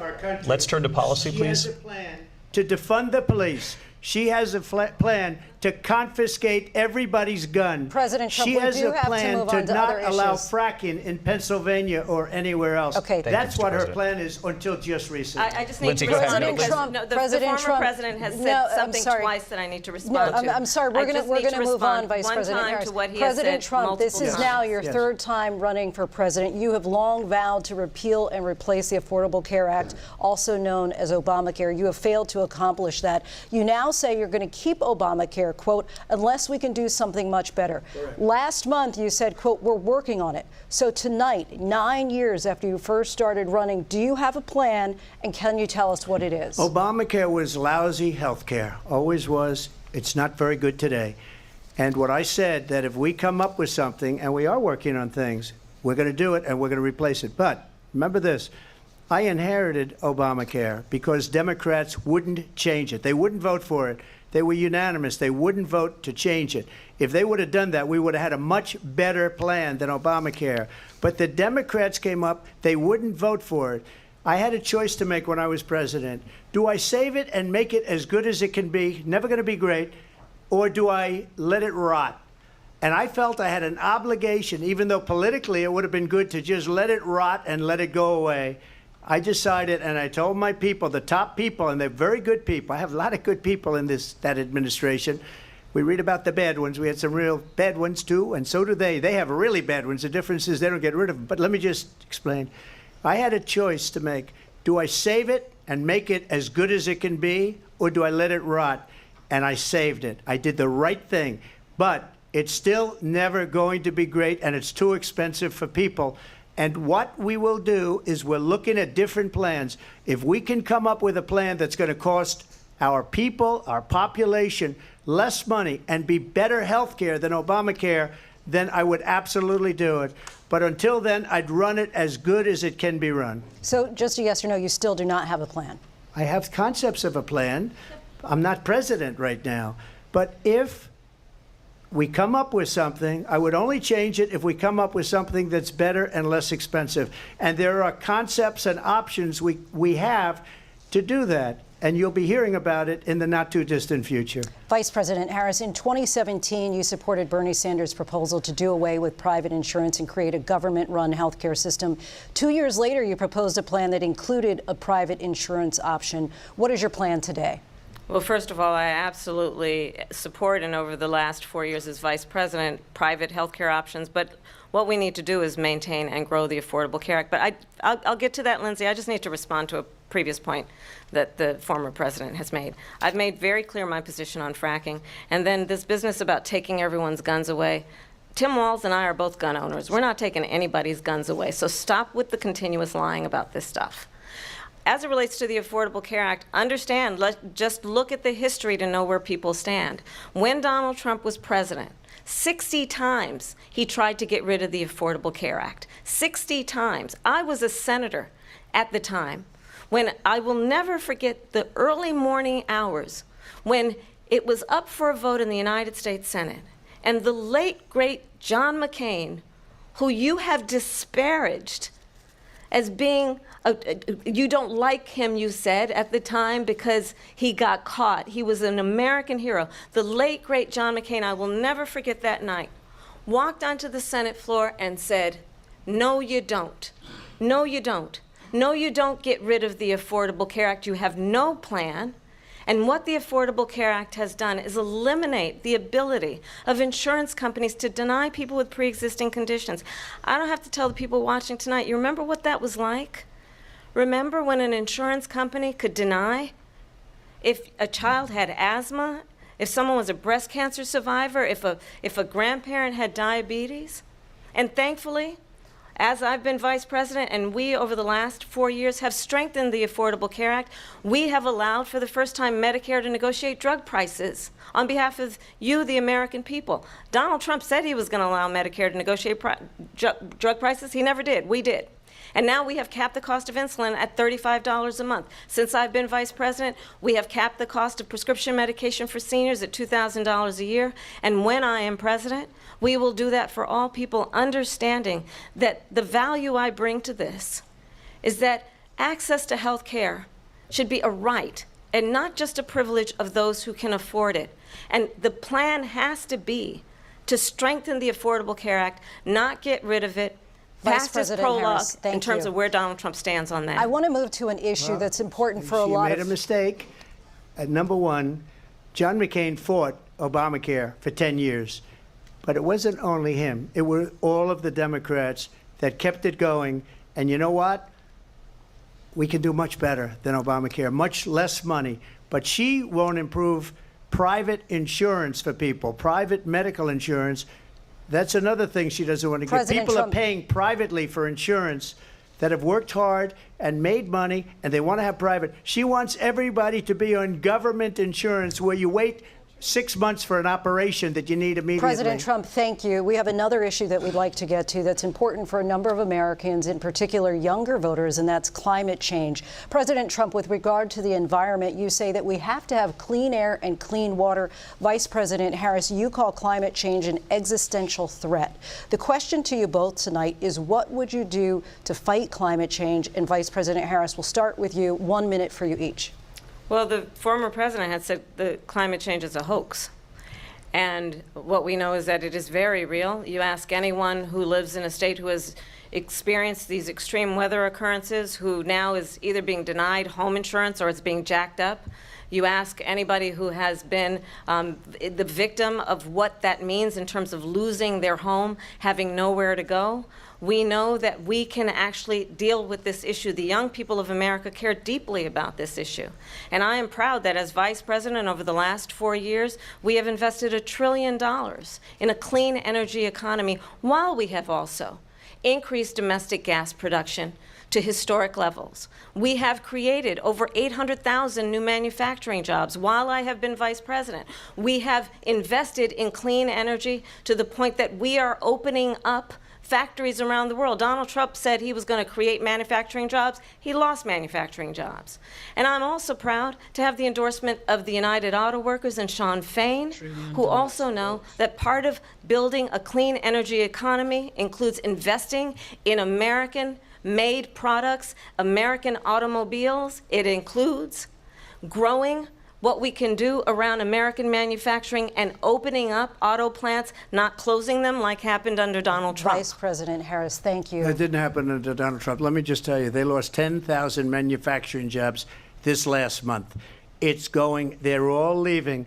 They're building big auto plants in Mexico, in many cases owned by China. They're building these massive plants, and they think they're going to sell their cars into the United States because of these people. What they have given to China is unbelievable. But we're not going to let that. We'll put tariffs on those cars so they can't come into our country, because they will kill the United Auto Workers and any auto worker, whether it's in Detroit or South Carolina or any other place. What they've done to business and manufacturing in this country is horrible. We have nothing because they refuse. You know, Biden doesn't go after people because supposedly China paid him millions of dollars. He's afraid to do it. Between him and his son, they get all this money from Ukraine. They get all this money from all of these different countries. And then you wonder, why is he so loyal to this one, that one, Ukraine, China? Why is he? Why did he get $3.5 million from the mayor of Moscow's wife? Why did she pay him $3.5 million? This is a crooked administration, and they're selling our country down the tubes. President Trump, thank you. Thank you. We'll be right back with closing statements from both of our candidates. An historic night, this ABC News presidential debate from Philadelphia. Back in a moment.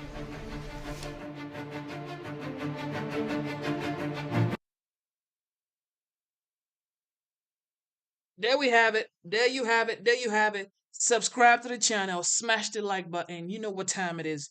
We have come to the end of the stream. You've heard from the former President Trump. You've heard from the current Vice President Kamala Harris. Let me know what you think. 72% thinks Trump won the debate. Smash the like button. Subscribe to the channel. We have over almost like 1,300 votes, and 72% of those votes says Trump won. 28% says Kamala won. So historically, we know what time it is. We know what time it is. Trump has been winning every single poll that I've seen, even before the debate and after the debate. So don't forget, make sure you register to vote, because none of this would make any sense if you don't register to vote. So make sure you register to vote. All right. Instead of looking for perfection, seek for consistency. Instead of looking for perfection, seek for consistency. Smash the like button, subscribe to the channel, double tap your screen, and subscribe to the channel. Thank you so much for tuning in. Thank you for being a part of the show. You know what time it is. Thank you. Thank you. God bless you. God bless your family. God bless your business. God bless America. God bless you. Have a wonderful night.